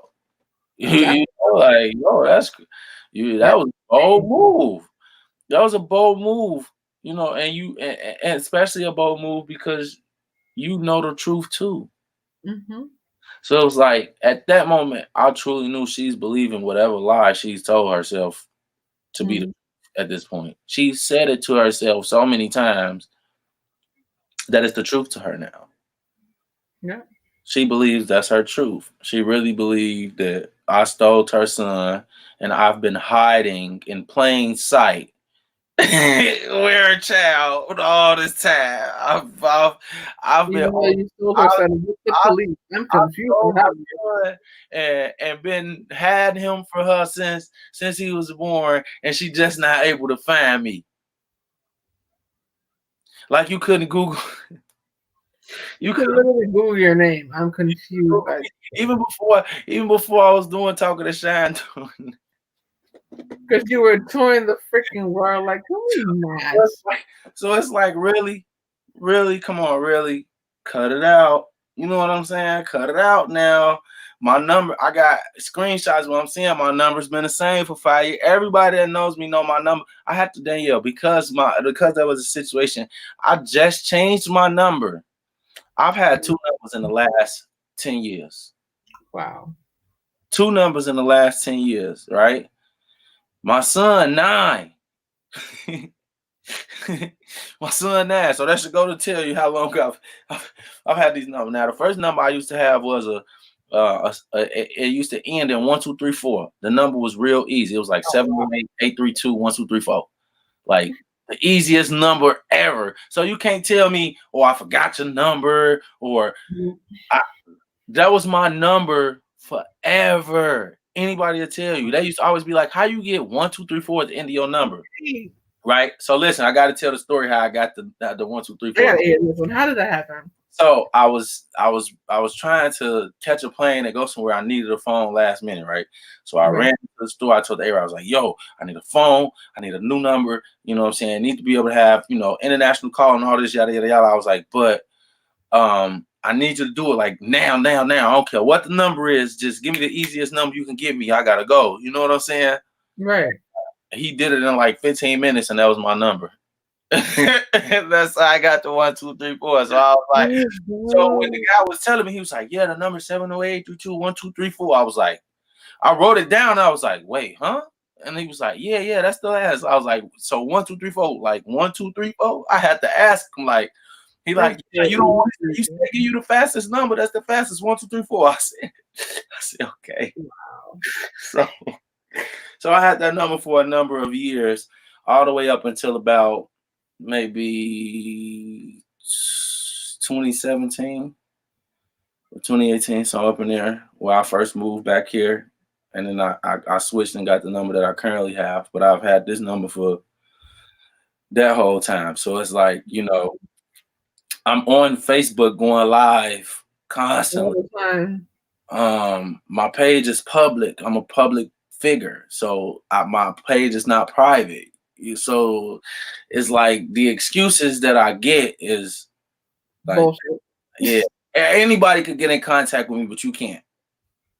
Right. The world can call me right now, but you can't. These the facts. I've had strangers get in contact with me faster than I've had. You know what I'm saying? I don't think that that's actually factual. I don't think that you've tried to get in tune with me like you're saying you're trying to get in tune with me. Mm-hmm. Either that or maybe I could be wrong. I don't know. Maybe I'm looking at this thing wrong. Maybe I'm the crazy one here. I don't know. But the last time I checked, everything that I was doing was pretty sane here. I kept the door open, open door. When I got back home, I allowed, I let her know that we was back here, that she could come see him and get him and everything like that. So, I don't know what more I could have done in the situation. And that's the thing. And that's the crazy part about that. To be real, you didn't have to do that. Honestly, right. And now I'm catching backlash. Now I'm catching backlash from my family. Like, you shouldn't even never told her you was even back. I told you. But it's like, You're not helpful. I don't want to be the petty person. I don't want to be the bearer of bad news. So I want my son to see his mother for who she is. Not for who I say she is or for who the next person or anybody. I want him to have his own relationship and have his own understanding. Because at the end of the day, that's his mom. I can't take that away from her. Mm-hmm. I can't. But I want him to see the relationship and let it be whatever it is on his own. I don't want to have any input on anything that he did. I want him to take away what he needs to take away from him. And that's just the truth. That's it. Like at the end of the day, her true colors gonna show just like mine's. You see what I'm saying? And when they show, it's gonna show, you gotta admit to where you was at wrong at and your flaws. And just accept it and admit it to him, tell it to him. As hard as that is, that's probably hard to stomach. I couldn't imagine having to stomach that, but that's just the reality that she has to deal with and live with. So I could understand where some of that's coming from, but to a certain extent, it's just like it don't deserve to be taken out on me. No, Uh, not at all. you may have to find another, way to get that out, but taking it out on me ain't the answer. That's not gonna work out too well in your favor. My son, Understand that. trying to use my son against me, it's not gonna work. So it's like I just don't get it. I don't understand. I'll never understand it, I guess. But you just grow with each moment, and I'll be excited once this court open back up and we could get in there and get because that's really who I'm trying to see right now. It's rad because, like I said, what she doesn't realize is that the only reason that even went as far as it did is because Facebook didn't show us because of our child. Are you kidding me? Oh no, but you have a whole squad that's ready and willing to be like, what? Oh no, we already know that's a lie. So that's not even. And so we'll have you on every single platform that we can to make sure that people understand that that's a lie. That's not what happened. This is what's going on for real. Mm-hmm. What you want to, but we know the truth because we've been working with him. TRUTH. But that's all I was really looking for. Like I wanted some of my people to really just like come forward, and then like my sister and my cousin started too, and then, but I mean we all started to kind of see it at the same time to be able to like put out things to combat the lies and everything else that was being told at the time. So I think that was the craziest part of it all, and I think, man, like it really shocked. Like that was the only thing that, like, damn, man, I was viral as hell. Like super, like got viral as hell for the wrong reason. Like I thought I shot a raw skit or something. Like, or out of all the accolades and stuff that I've done in this past year, that's the crazy part. Like, viral, but this go viral. I say, man, that's not, man. Look, but hey, lies look viral because people are crumble. I wrote on my vision board that I was gonna go viral, but I didn't write specifically for what. So I probably should have I probably should have been more intentional. Great. I'm looking at it right now, like I probably should have been more intentional with it going viral for something positive, because it's all good. It's all good. But I take that free clout either way it go. Exactly, right. Shot up, my followers shot up, talking to guys shot up. So I take that positive out of that. At least I got some new people to tune in and watch and to get to know me better. So that's always awesome. Definitely. Exactly right. Because now, like you see in Tag do, so they're like, well, who is this person? Let me go look and see what's going on now. Brand out. They can check the music videos out. They can check the skits out. They can check the commercials that I've done out for different businesses. They can check the show out. You know what I mean? They can go check out, the web. We get ready to drop the website real soon. I'm like, I didn't want to drop the website. I didn't know if it was public yet. I was like, wait, let me wait. It wasn't ready. I gotta add pictures and add some bios and stuff like that. I seen that you updated your bio too. It made me go back and update, man. I was like, hold on, Daddy got all her. Let me put all my stuff. I was a radio personality. She treated me. She was like, "Hold on, wait a minute. I'm just not that. I'm all this. Okay. Excuse me, bourgeois. Let me go fix my ass here. Let me not change myself." What's the title too? Are you kidding me? I got the titles. I got a problem with that. Sometimes I be too much, man. That be me. Like people be like, you do so many things, you need to say that it's important to, but sometimes I forget. It's just in me natural to just be like that and just to do it. So sometimes I don't even be remembering to say, hey, I do that too. Like I be forgetting till like it comes up and I'll be like, oh, I do logos too. And they be like, you do? I'll be like, yeah, I know I do logos. I know I do webs. It's just, I do so many other things you will never know, you know what I'm saying, until you ask, until you just around me and you see me doing it. But I'm just excited, to see where the platforms are going and where we're growing, just to keep expanding. Like I said, Talk with the Shy just partnered with Bar University TV, as well as the Juice Chicago and the Terma Radio 88.9 FM. So we got a lot of great things coming up for artists. So just stay tuned. We're going to have, radio tours. Yeah. Excuse my language. We're going to have a radio tour package, basically, where you're able to go on multiple platforms, all for one price. So we're going to have that available. We're going to have an Artist of the Week contest for different prizes, Video of the Week, and Artist of the Week as well. Did I say that first? Song of the Week, Artist of the Week, Video of the Week. There we go. We're going to have competitions across all of our platforms for all of those, where you, the viewer and fan, get to vote on that. So I'm looking forward to doing that as well. And, I've seen that one too. And so Taylor asked if that's the website that's above my head. The website that's above my head is actually the magazine that he was featured in. Yeah. That different magazine. Oh, wait a minute. I got it. He has it. He has his copy, by the way. Let me show it off, then. That's what we doing. Hold on. Yes, that's what we doing. Fresh Air is all about you. Yes, that's what we doing. Yeah. So that's you can find more about him if you go to kfirstent.com. He was featured in the magazine. So this was the hold on, with the camera at? I'm right there. You good? This was the edition that I was featured in right here. Ooh. You see, me and Danny all in here. Y'all see what's going on? Oh, wait, with the camera. Okay, bam. The night is for you, Adam. Bow. And then you get to see me right chill. Hold on, let me make sure I get that in there. Bow. Mm-hmm. Hold on, I don't know how this camera works. Bow. Yeah. I was supposed to say I don't know how the camera works too well. Yes, so that's the magazine he's featured in. Spread, nice little spread,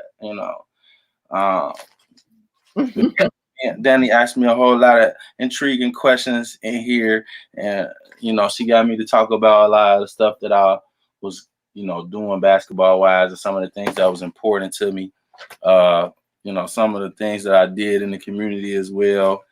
I also got an award for that, as a matter of fact. Yeah, now listen to me. If I'm gonna show my award, but Candy gonna be mad at me, okay? So what is the award? My kids broke the frame that my award came in, but I still got it in condition. I gotta just get another frame for it, okay? All right. But I still got it, okay? It looks good. It ain't crumbed up. I just broke the frame. So since the kids broke the frame playing with it, I tried to put it in the other frame, but it didn't fit. So I gotta go. I gotta get a new frame for it. It was so small, but no biggie. I'm gonna get another one because it's going up. Yes. Oh, let me talk about that real quick, because the dopest part about that. So we had athletes who gave at the All-Star during the All-Star weekend, and it was a breakfast where we were giving back to athletes who had given back to the community.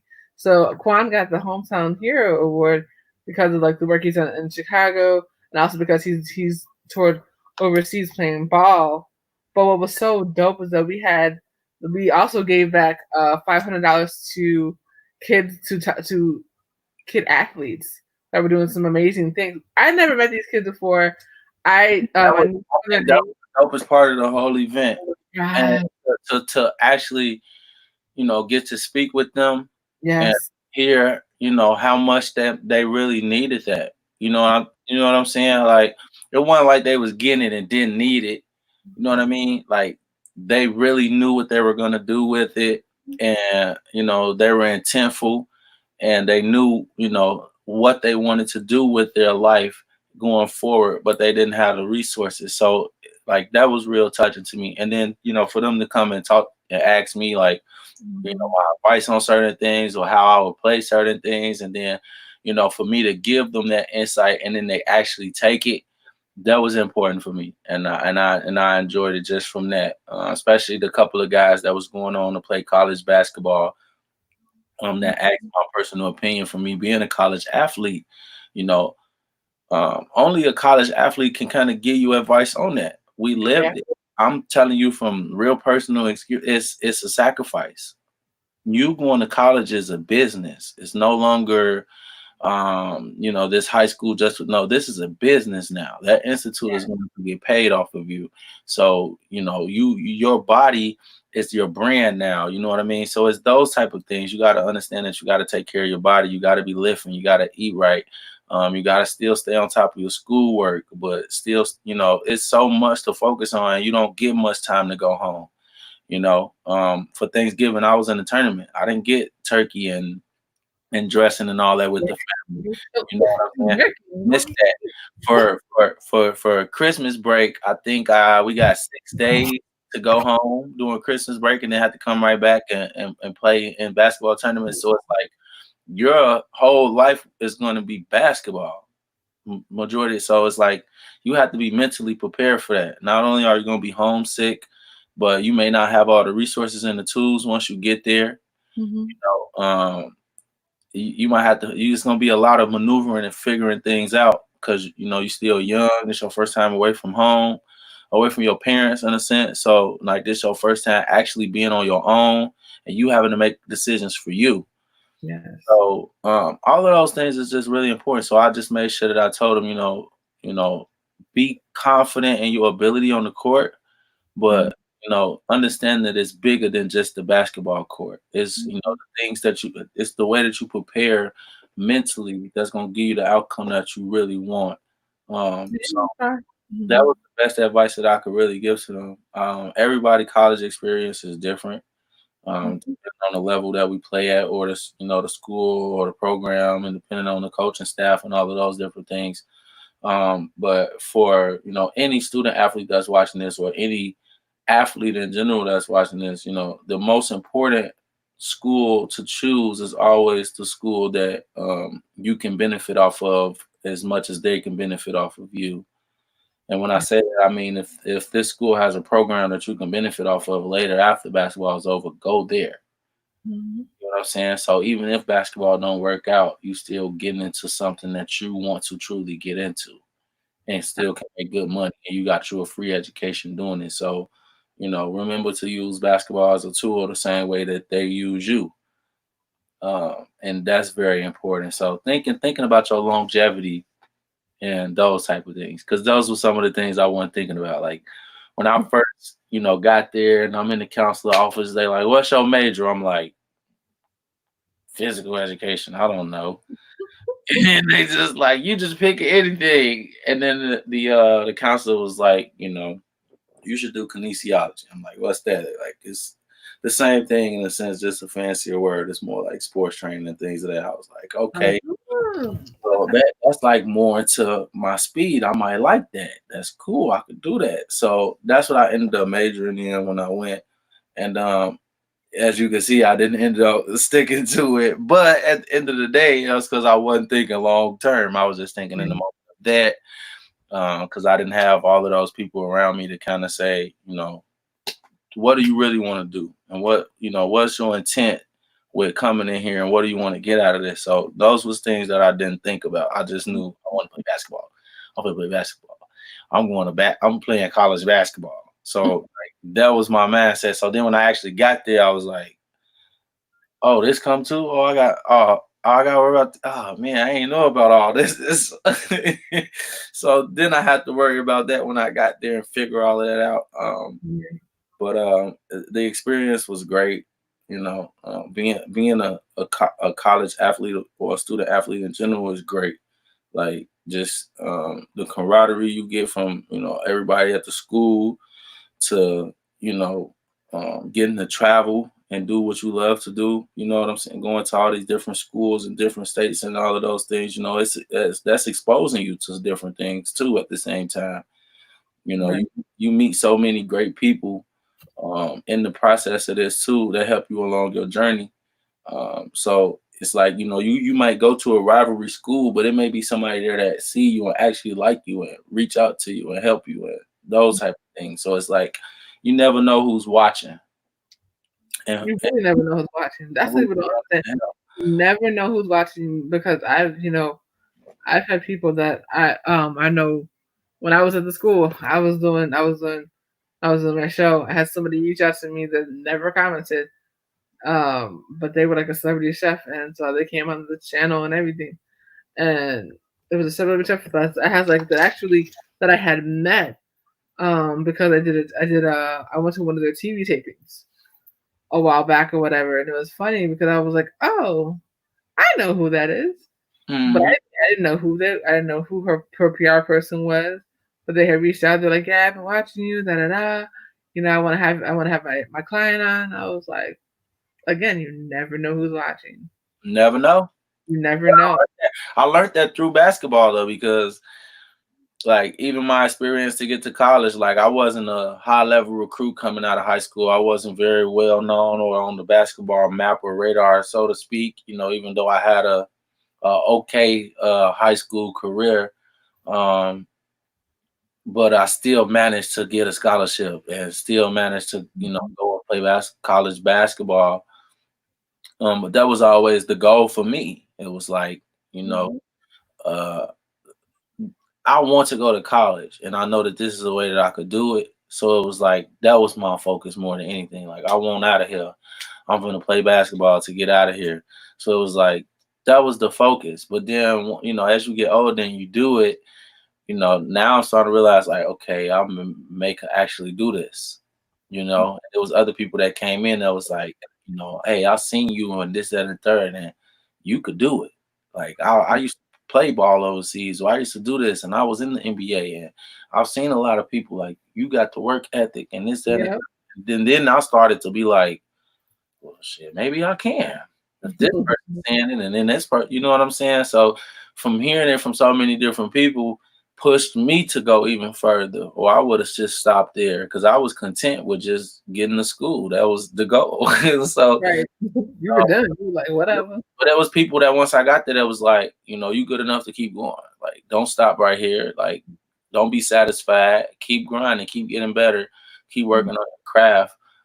Keep having that chip on your shoulder and that edge. And it was just like, you know, if it wasn't from my family and cousins being like, you know, we love watching you play, cuz you got to keep doing it. To, you know, just regular people that became fans of mine over time, like, you know, we miss watching you play. You need to keep going and don't stop and this, that. So, you know, those things is always encouraging and helping, you know, like people don't be knowing how their words really push people over the edge on certain things. Like it was a lot of people that encouraged me to do things, or that gave me the willpower to go do it because of their encouragements. Because before I was probably sitting on it like, I don't know. I don't know if I could do it, you know, second guessing myself, but it was always somebody that was right there that was like you could do this. I want to see you do this. I believe in you. And yeah, that encouragement, it do something to you. So I was like, you know what? If they believe I could do it, I can't believe it. You know what I'm saying? I gotta think I could do it if they believing in me this much, you know. So it's like, you know, when you have those certain moments, like that's kind of what led me to be here today, in a sense, like having those type of interactions with the fans and different people. Like, you know, one of my fans that I always had when I was playing, her name Madison. She just graduated high school, but you know, she was at every game from like seventh grade all the way up. Like you know what I'm saying? Like just dedicated. And um I can't remember what it was, but you know, she brought me like a trophy and a poster, and, like just, you know, some things. I can't remember if it was for my birthday, if it was something else, but like I didn't even think she knew that, you know what I'm saying?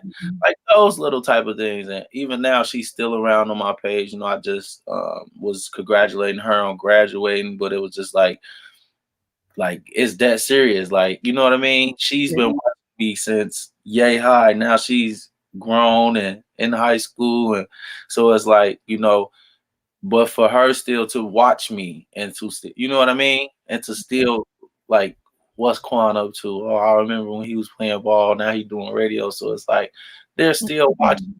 You know what I mean? And that's important to me. So it's, I'm doing it for all of those that I know that's, looking up to me and watching what I'm doing and wanting to emulate that and inspired by that. So that's why I keep doing what I do every day, because I know somebody's watching and it's an inspiration to them.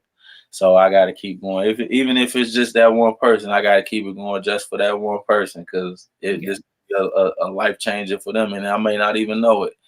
So just for that reason in itself, I'm blessed either way. You know, whether we get a million trillion dollars from it, or whether we get a little bit of nothing, I'm blessed from it regardless. Just as long as somebody take what we talking about home and learn from it and grow from it, and become somebody better and greater from it, then I'm cool with that. I'm good with that. That's payment and enough for me. That's all. I say it all day, it's quality over quantity. That's why I keep my circle very small. Very And I work with the best, so very poquito. You gotta keep it small. But I think that's for less drama. I'm learning how to allow people in. Um, but sometimes it's always a tough judgment on who you can let in and who you can't, and who's gonna work well with your team of other people, and just kind of picking out those personalities. But I think with playing basketball for so long help me dissect that. Help me to deal with the people of, you got to think, we coming from different states and different places and everything, and we got to form a bond in less than a couple months, and win championships with that, and try to do all these things. So when you think about that, think about the transition it is to meet 15 strangers and then have to figure out how to work with these strangers for a common and collective goal in a short amount of time. So that teach you how to deal with different people and their energy, and how to, by me being the point guard, I'm the leader of the team in a sense by default, because I always got the ball in my hand. I bring the ball up. I set the play up. I get the offense initiated. So it's important that I know everybody's strengths from their weakness to what they good at, what they not good at, what they like, what they don't like, where they like the ball, where they don't like the ball. All of those type of things. So I'm able to pick up a lot and sense it really quick and be like, oh, this person might get a little angry if we talk to them like that. So this is how I need to come across to them to get them to do what I need them to do. You see what I'm saying? So it's kind of the same thing what Mike was talking about in the documentary. Like, I had a level of expectation, and it's just what it was, and I wasn't changing that for nobody.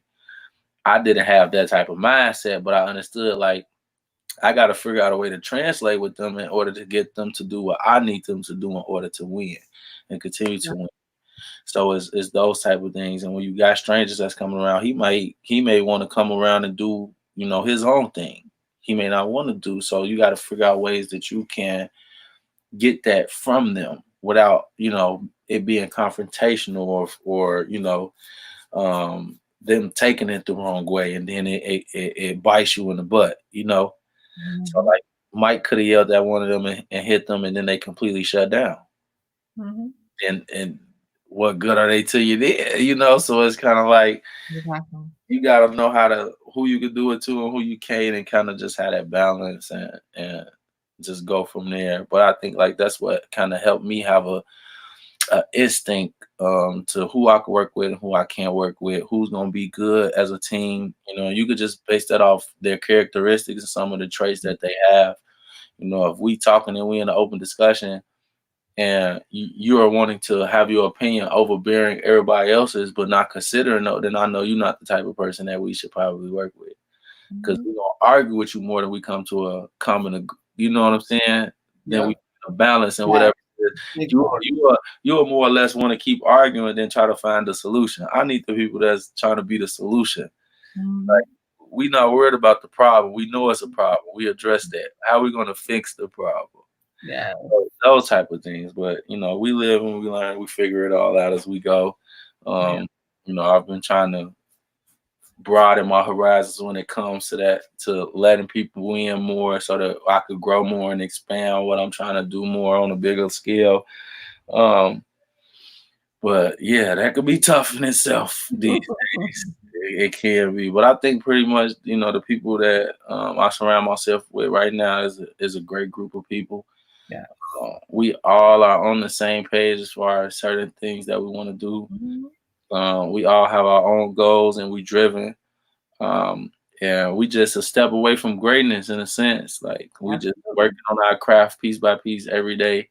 And every time I see one of my friends win an accolade or win an award, I'm just as happy. And I think people need to be like that. So, it feels great to be surrounded with such a great group of people that's working on their brand, whether it's from, Chef Ashley or, Chef Dwight or, Defina doing what she's doing or you doing what you're doing. Or, I rock with Krista real tough. She's real big in my group. My boy Tay, Jay. Like my list goes on and on. Then all of my artists, how they work, Yeah. Shout out to Shout FM. out to them, you know what I'm saying? Shout out to No Gravity, my boys over there, doing their thing. Shout out to Star Power Elites too. But like my circle is grinding and they like working on their crafts in their own right. And it's always good to see them, like basically win those accolades and get recognized for that work, because I'm around them and I see the work that they put in. I see how hard they work and I see how serious they take their craft and their brand as well. So to all of those entrepreneurs and independent art people that's just working to get it from the bottom, that's grinding, salute to y'all. Continue to understand that, when Nipsey said it's a marathon, it is. It took Nipsey Hussle 10 years to build what he built before they killed him and tore it down. So you got to understand it's brick by brick. But once we get there, we there. So I know real soon we're going to be arriving. And people just going to have to just accept that we are the new wave.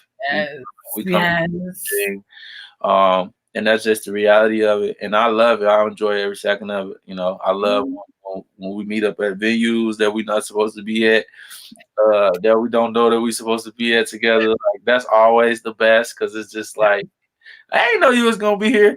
But I think it's, what's really crazy, Danielle, when you say, in school we were supposed to connect, and I remember when Carly introduced you and was like, this Danielle, y'all need to connect, when she was telling y'all at the beginning, right? But the craziest part is this: I never seen Danielle at school, but I've seen her at more events than I've seen her at school. I promise you, God, I've ran into Danielle at more events than I've ever seen her at the school we both went to. And that in itself just shows how hard she's working. Not only myself, how hard I'm working, but how hard she works too, because we both there, obviously. And our other friends that we see there this as well, that's working. So it's like we see each other and we know who putting that work in and doing that work.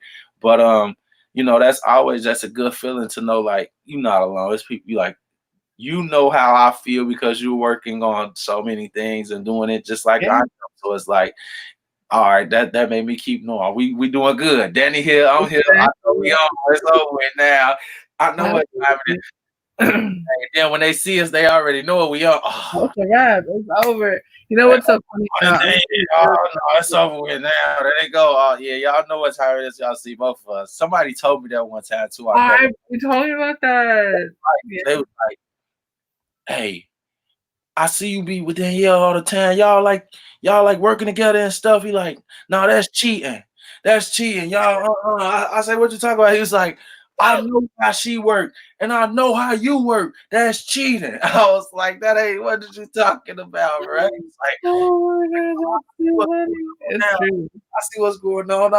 I was like, "What you mean, bro?" He's like, y'all think y'all slick. He's like, y'all probably go in the event together, and when it's over with, y'all done work the whole room. It's like, you Right. right. You're probably right. You probably No, right. but they think it's bad. They think it's bad now. Wait till we start doing events with No Gravity Records. Ooh! Yeah, nah. That's killing. And No Gravity Records killing that right now with all the people excited. I'm gonna go on and drop them for the. I wasn't even gonna drop, but listen, man, I got a new reality show that's getting ready to come out. It's gonna be starring Mario Cannon, Jay Lyric, Boy Floyd, FM, Pound for Pound, Ink Dog, Corey Ether. It's just some of the names in the list. It's gonna be showing they rise to fame in a sense. It's gonna be like a love and hip hop ish type. But you know, exclusive, baby, right here in Azure Radio. Exclusive. Yeah, but the main purpose of the show is to show, you know, the work that you truly have to put in this music industry as an independent artist, as an up and coming artist, just the grind that it is, so that people could see how much you really have to invest in yourself and into your brand, and how much work we put on daily. Put in daily to, you know, make it look just what it looks, for the people that's just watching and tuning in. So, you know, for me, because all of them are friends of mine, and I have, you know, relationships with them individually and collectively, I thought it was a no-brainer to do that. That's gonna be dope. Give them another platform to not only put their music on, but to put their brands and faces on. Yes.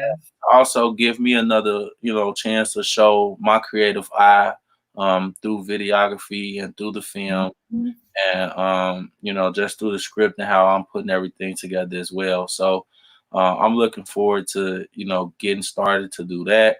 Yes. I just got the finalization from everybody, so you know, we're gonna be meeting. We working. Got a meeting at Sunday at 1, so I'm looking forward to having a meeting and speaking with everybody and brainstorming on some different things. But everything is a go. So once we get, you know, this Corona stuff is a go, we're gonna get back to work. We're gonna start filming immediately. Immediately. So, but there's some other projects that I'm working on. Me and Chef's working on his documentary as well. Yes. Oh my God, I need his food.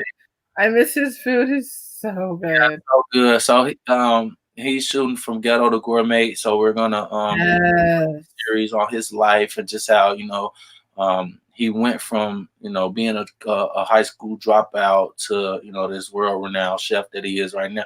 And you know, something that's really crazy, that Chef was in the Obama edition of Ebony magazine and didn't even tell nobody. You told me. I got the pictures in my phone. I want to show him. That's so dope. Well, I'm not gonna show him yet, but we'll do that. We'll do that later. We'll come. We'll do that. We're gonna have you. I got like my iPhone screen cracked, so I don't want to be putting that cracked phone all up on. He always breaking his phone down. Always. I know, right? It's serious like this, man. I can't help it, but I stay on it too much. That's the real problem. But yeah, outside of that, like, yeah, we got a lot of dope projects that I'm working on that we're coming up with. So, you know, I just can't wait to get some of this content out, as well as, you know, me and Defina are working on a show for LRP Network. Yes. I'm also got some stuff in the works with Can TV for Talking to Shy. So, you know, we got some big things coming up that's planned that I'm looking forward to. So I just can't wait to kind of get back to the regular nitty gritty where we could really just push and grind. Right, we see for here got they playing right now. Y'all playing right now. I've never thought I'd say these words. I was like, man, I can't wait to get back to work. Oh my gosh, like. But we never stopped working though. We just haven't been able to be in the streets. I haven't stopped working. That's true, but I mean, like, you know what I mean. Like, I know we're used to being at events. I'm used to jumping on freaking planes. Like I'm used to running. After the draft. Like I'm so upset right now. I'm used to running around with my head cut off. I got so many places to be in at once and not knowing what to do. I'm like, yeah, I'm coming. I'm down the street. I have to do this first. I got this going on. I have to do.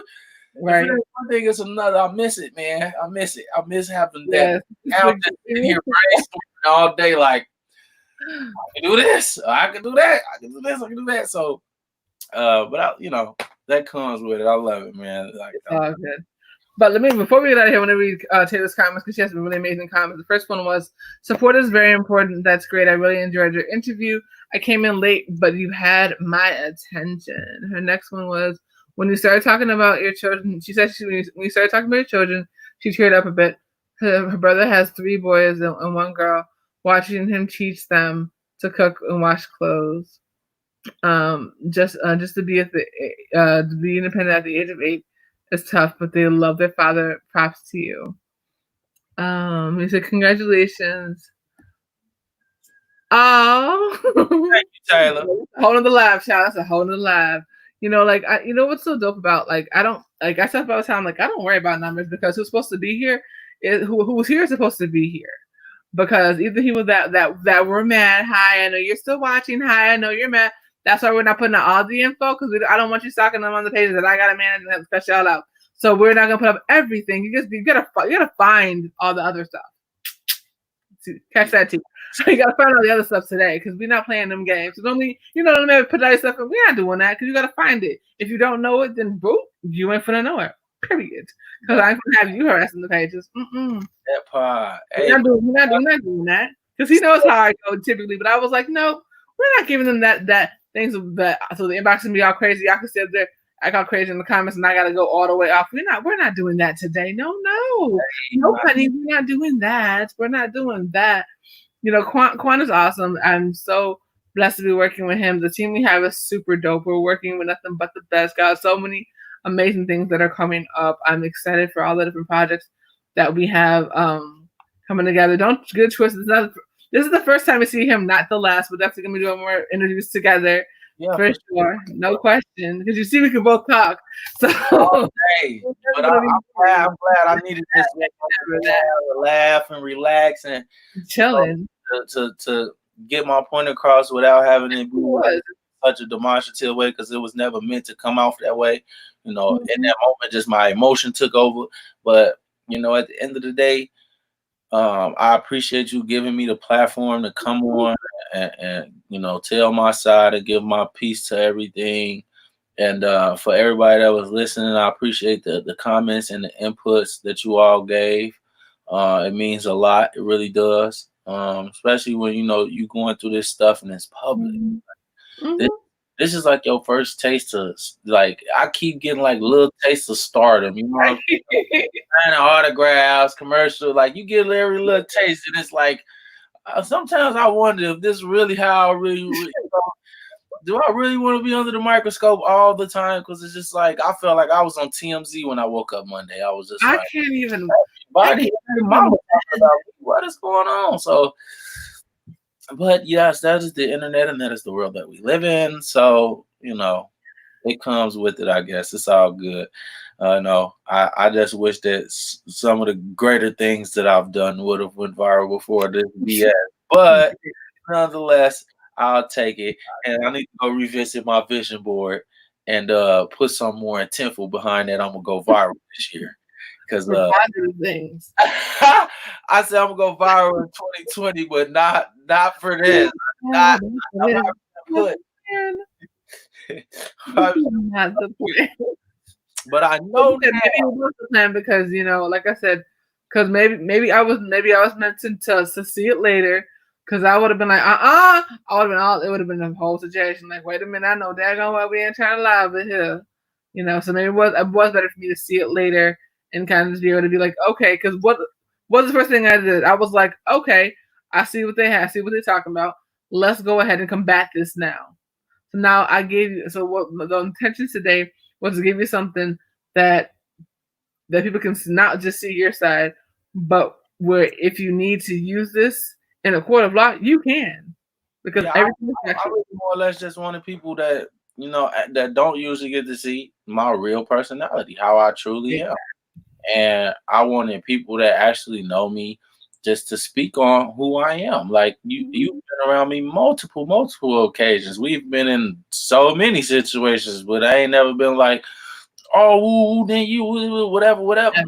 Nobody I've been around for nothing. I don't care what go wrong or what happened. I'll just be like, oh well, we'll figure it out. If not, hell, just do what we got. Hey, it is what it is.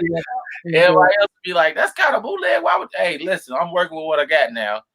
That's just how I roll. I roll with the punches. I've always kind of been like that. So, like, you know, for everything else, it was just I just wanted to make sure I straightened it out. As far as what was stated about my character and about certain things about me, it was like I know that those things are untrue, and I could undoubtedly prove those things. So, you know, that is within my power. I can show people who I am and what I'm about, and have people that, you know, stand on that with me. So I'm okay with you know, how everything is going right now. Like, I'm good with it. If she wants to continue to, you know, do these, She can, like I said, she can.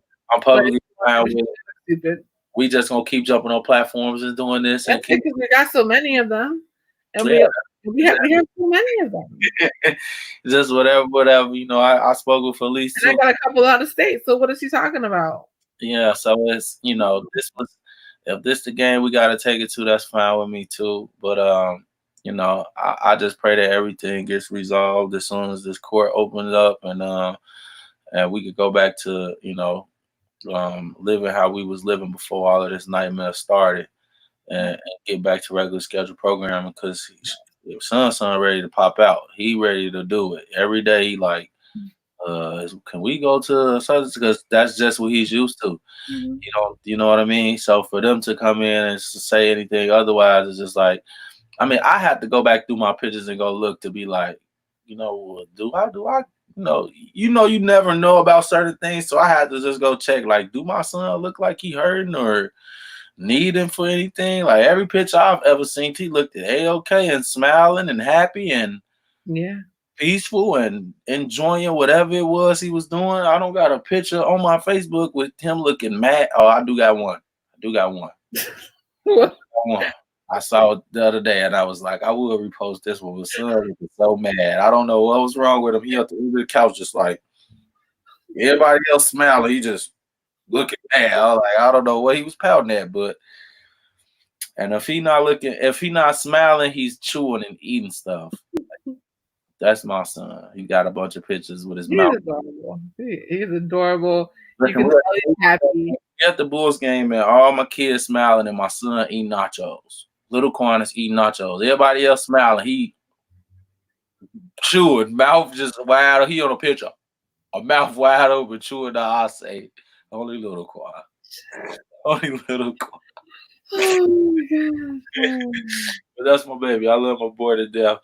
You know, I just, you know, like I said, I just pray that, you know, more people hear the truth and hear the story, and, you know, take it for the facts, for what it really is, and, you know, support what I'm doing, and support, you know, what I'm fighting for, and understand why I'm doing what I'm doing. You know, some people may want to come on and judge me and say, oh, you was wrong for how you did it, and woo, but, you know, I feel like I handled it in the sense that make the most sense to me, regarding my child, and, you know, everything else really don't matter to me. His importance and his safety is the only thing that matters, and as long as, you know, that's the number one priority, I'm good with everything else. So, you know, I handled what I needed to handle, outside of that, with, you know, talking to the attorney and speaking to who I needed to speak to, as far as, you know, all of the different agencies and things that she got involved.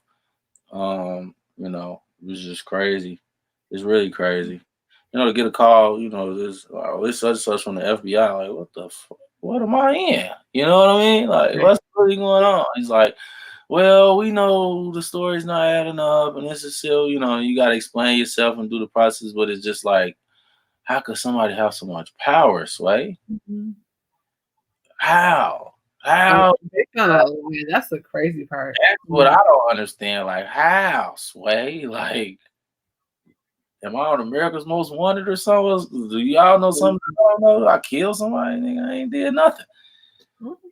I have every right in doing what I'm doing. I could practice this right just like anybody else. So it's just like, you gotta question everything these days. You never know You know, I had to ask myself, am I wrong? You know, how viral it went. I felt like I was bogus for a minute, and I had to snap back to reality. Like, man, these people crazy. That's all that's going on. These folks is crazy. If you ask anybody in their right mind, would you let somebody come and take your child that don't know your child after 8 years, whether it's your mama, your daddy, your cousin, their mama, whoever? The answer would be no. So, you know, You I'm just did exactly what you're supposed to do. You did it the way that you were the way that you were supposed to do. You did it in the calmest way that you possibly could. Yeah, there was a little swearing, but oh well. I mean, jeez, you had every single right when I like. I was like, what in the world happened? And then we told me, I'm like, oh, yeah, well, yeah, that makes sense. That made sense. That made sense. I would have approached it the same way. yeah, and I see my emotions took over before I could do anything else. I think that was the worst part of it all. It was, you know, I didn't expect to get so emotional. Hell, I damn near cried on the loud, to be honest, because I was You so could hear, I could hear your voice breaking. it was cracking That up. shows I the was passion in you. so upset. Like, I can't believe that you had the audacity to really, like, not only just, you know, I guess if you're gonna lie, I guess you might as well go all out. You know, but that was just how I was looking at it. Like, not only did you lie, but you just went the extra mile with the lie. Like, uh, My biggest thing is that like it wasn't a everything little that's lie. verified though. So You what know, you talking it wasn't. I could let that slide. Like it was like a big bold lie, and I was just like to the world. And the only thing that I was thinking was like, you know, I got evidence to prove everything, right? Like, I've had him since birth. I got your discharge papers. You do know that, right? Like, I mean, I could put my paperwork on here if I want to be messy, but I'm not. So it's like, We'll wait till everything's done.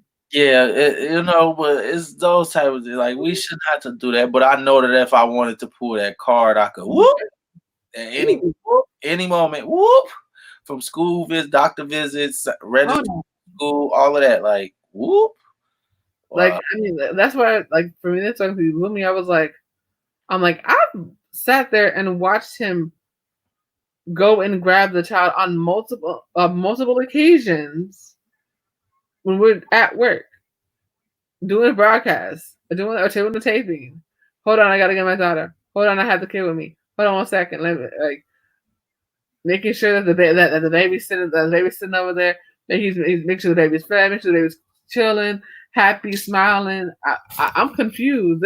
The word dead. Where? How? Are Yeah, you paying attention? that's why I more importantly wanted to come on your platform first because you see me with my kids and multiple occasions, on multiple times where we've had interviews, and I'm like, oh, I'm on daddy duty. I'm sorry, but we here. I mean, you know, That's what I'm saying. Like that's not even Kiana's event when you invited me there, I came straight with daughter.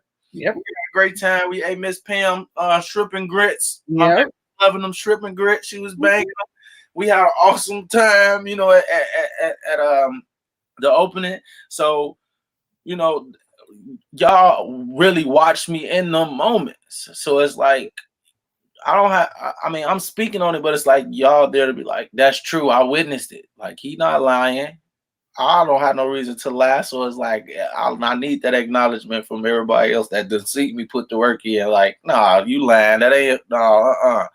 You know what I'm saying? So it's like I don't get where that even came from or how it even got to where it got to, but I'm gone from it altogether. I just want to. It's all good because we're gonna use all of our platforms to combat it. So keep it up. We need clicks and views, Mama. We need clicks and views. We all need clicks and views. So if you want to sit there and lie, then we can just put him on the platform whenever you lie. We'll have him combat it every single time. Yeah, these are facts. And like I said, I'm gonna come back when everything's said and done and squared away, and I'm really gonna get in depth. We're really gonna, you know, talk about everything I really wanted to talk about tonight, and really have that conversation more in depth. So, that's the time I'm waiting on, and but I appreciate the platform. You got some stories, honey. And being able to come on at least just get this part out and clear the air with that. So I do appreciate you letting me have that. Of course, yes. And just clearing that up and getting that out for those that may not necessarily sync the post on my page or sync anything else from me or so I appreciate that in itself just for that, just to get them a glimpse into who I truly am and kind of how I carry myself on and off camera in a sense. Yes, most definitely. But yes. We are gonna end for now. Like I said, Quan's gonna be back. This is the first time y'all get to see him, but y'all see him more often. Trust and believe that. We got some interviews to conduct together and all that stuff. So yeah, you'll see him definitely very, very soon. Yeah, make sure you follow me on all social medias. All my links are in the bio. Again, we're not putting the links up today. Y'all gotta go search for them because yeah, they're in the bio. You can go find them. But we're not doing all that today because we're not trying to have you harass him because y'all mad. No, we're not doing that. You have to search for that, honey. So, but anyways, you guys follow me. Make sure you guys are just check us out what Quan's doing. He's doing some amazing stuff. So, and yeah, so we'll be back. But yeah, thank you guys for all tuning in. My Charm Squad, I love y'all. Taylor, Goddess, Zarina, Madam came through. Who else? Yes. Thank you so much for coming on. Thank you so much, everybody, for coming to the Munch Bar. Just everybody that was here was just amazing. I absolutely love all of y'all for coming by. I think it's really important that we get to the point where we're supporting one another more. It is so important to understand that we can't do this by ourselves. And I've always been that person that if I see something, I'm gonna say something. And anyone that's in this chat can attest to that. No questions asked. So, like I said, if y'all keep lying, we're gonna keep having coming on here and telling the truth. That's it. Simple. And we have multiple other platforms we can come tell the truth since y'all are choosing to lie on this man. We're not doing that over here. We don't do that over here. We support one another. CSOO, hashtag no crabs in the barrel, all of those things. Talk of the side, all of that. All about building relationships, changing the narrative, shutting it down. All right, y'all. Continue to express what makes you unique. Have a great night.